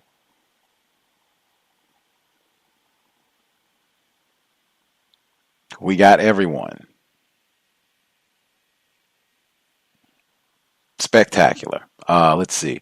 Retired firefighter said he had several other things to say. Oh, wait a minute. The caller is 6361. Did you already share? Did we get you? Yes, I'm just going to wait. Oh, okay. Wonderful. Retired firefighter, I guess 30 seconds. Did you have something you wanted to share? You said, or not 30 seconds. We'll say 60 seconds. Did you have more you wanted to share? Yes, I can. I'm in the process of putting another roof on the residence that I'm allowed to stay in, and so I've been interviewing a few potential roofers. This particular person showed up to the residence, a white male, and we were discussing about a roof, and somewhere in the conversation, he stated that he would be as honest as he could. And I don't know if anybody else thinks in the same way that I thought, that right there placed in my mind the comment, to make the statement as honest as he could, and I did express my concern about that statement to him. Also, he kept using the word fair, and I also mentioned that to him, and from the standpoint of him saying something that describes correctness and also associated with people who call themselves white at the same time is something incorrect about the use of the word. That was an experience that took place a couple of days ago. And last but not least, Mr. Elbert, better known as Big Man with the Black Panther Party. I think he was the same person that Bobby Hutton came to get a weapon from when him and Mr. Cleaver, Eldridge Cleaver, were in this gun battle with Oakland police. And he was in deep regret about giving that firearm to 16-year-old Bobby Hutton, because in turn what took place, as most of us know, that he was murdered by the police in that confrontation back in, I think it was the day after the Reverend Dr. Martin Luther King was murdered. That incident took place. And that is it.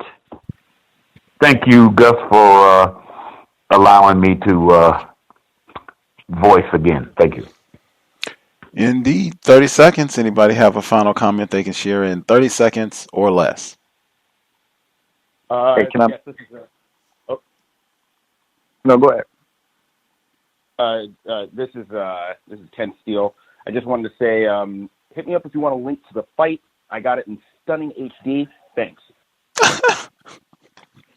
Reading is more important than watching television. The other caller, 20 seconds.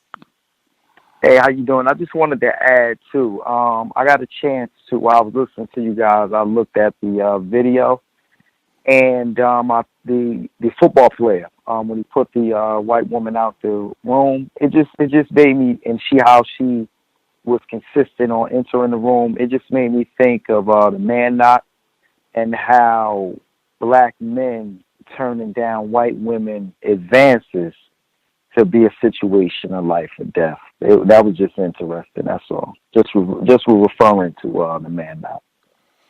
Dr. Tommy J. Curry, the man knot, race, class, genre, and the dilemmas of black manhood.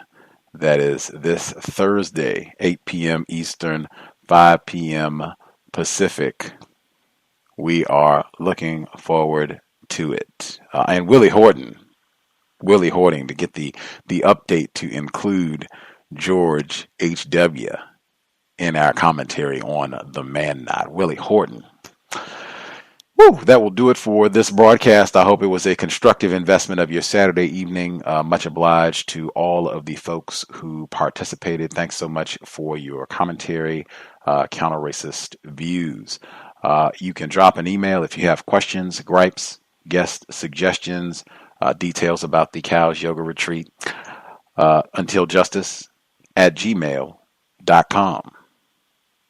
Reading is more important than watching television.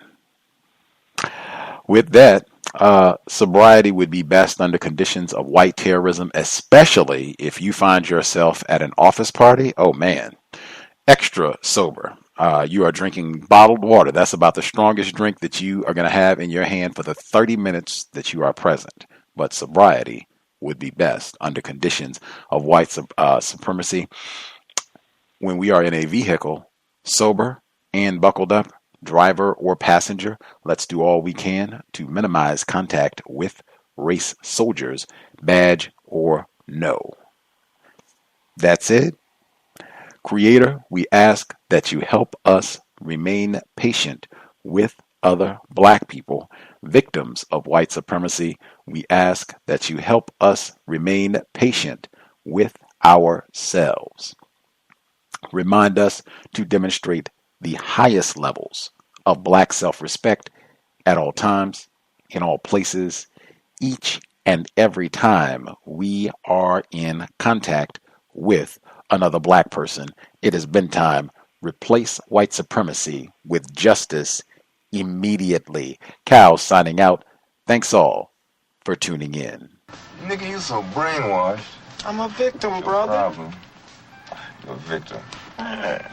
I'm a victim of 400 years of conditioning. Shut up. The man has programmed my conditioning. Mm-hmm. Even my conditioning has been conditioned.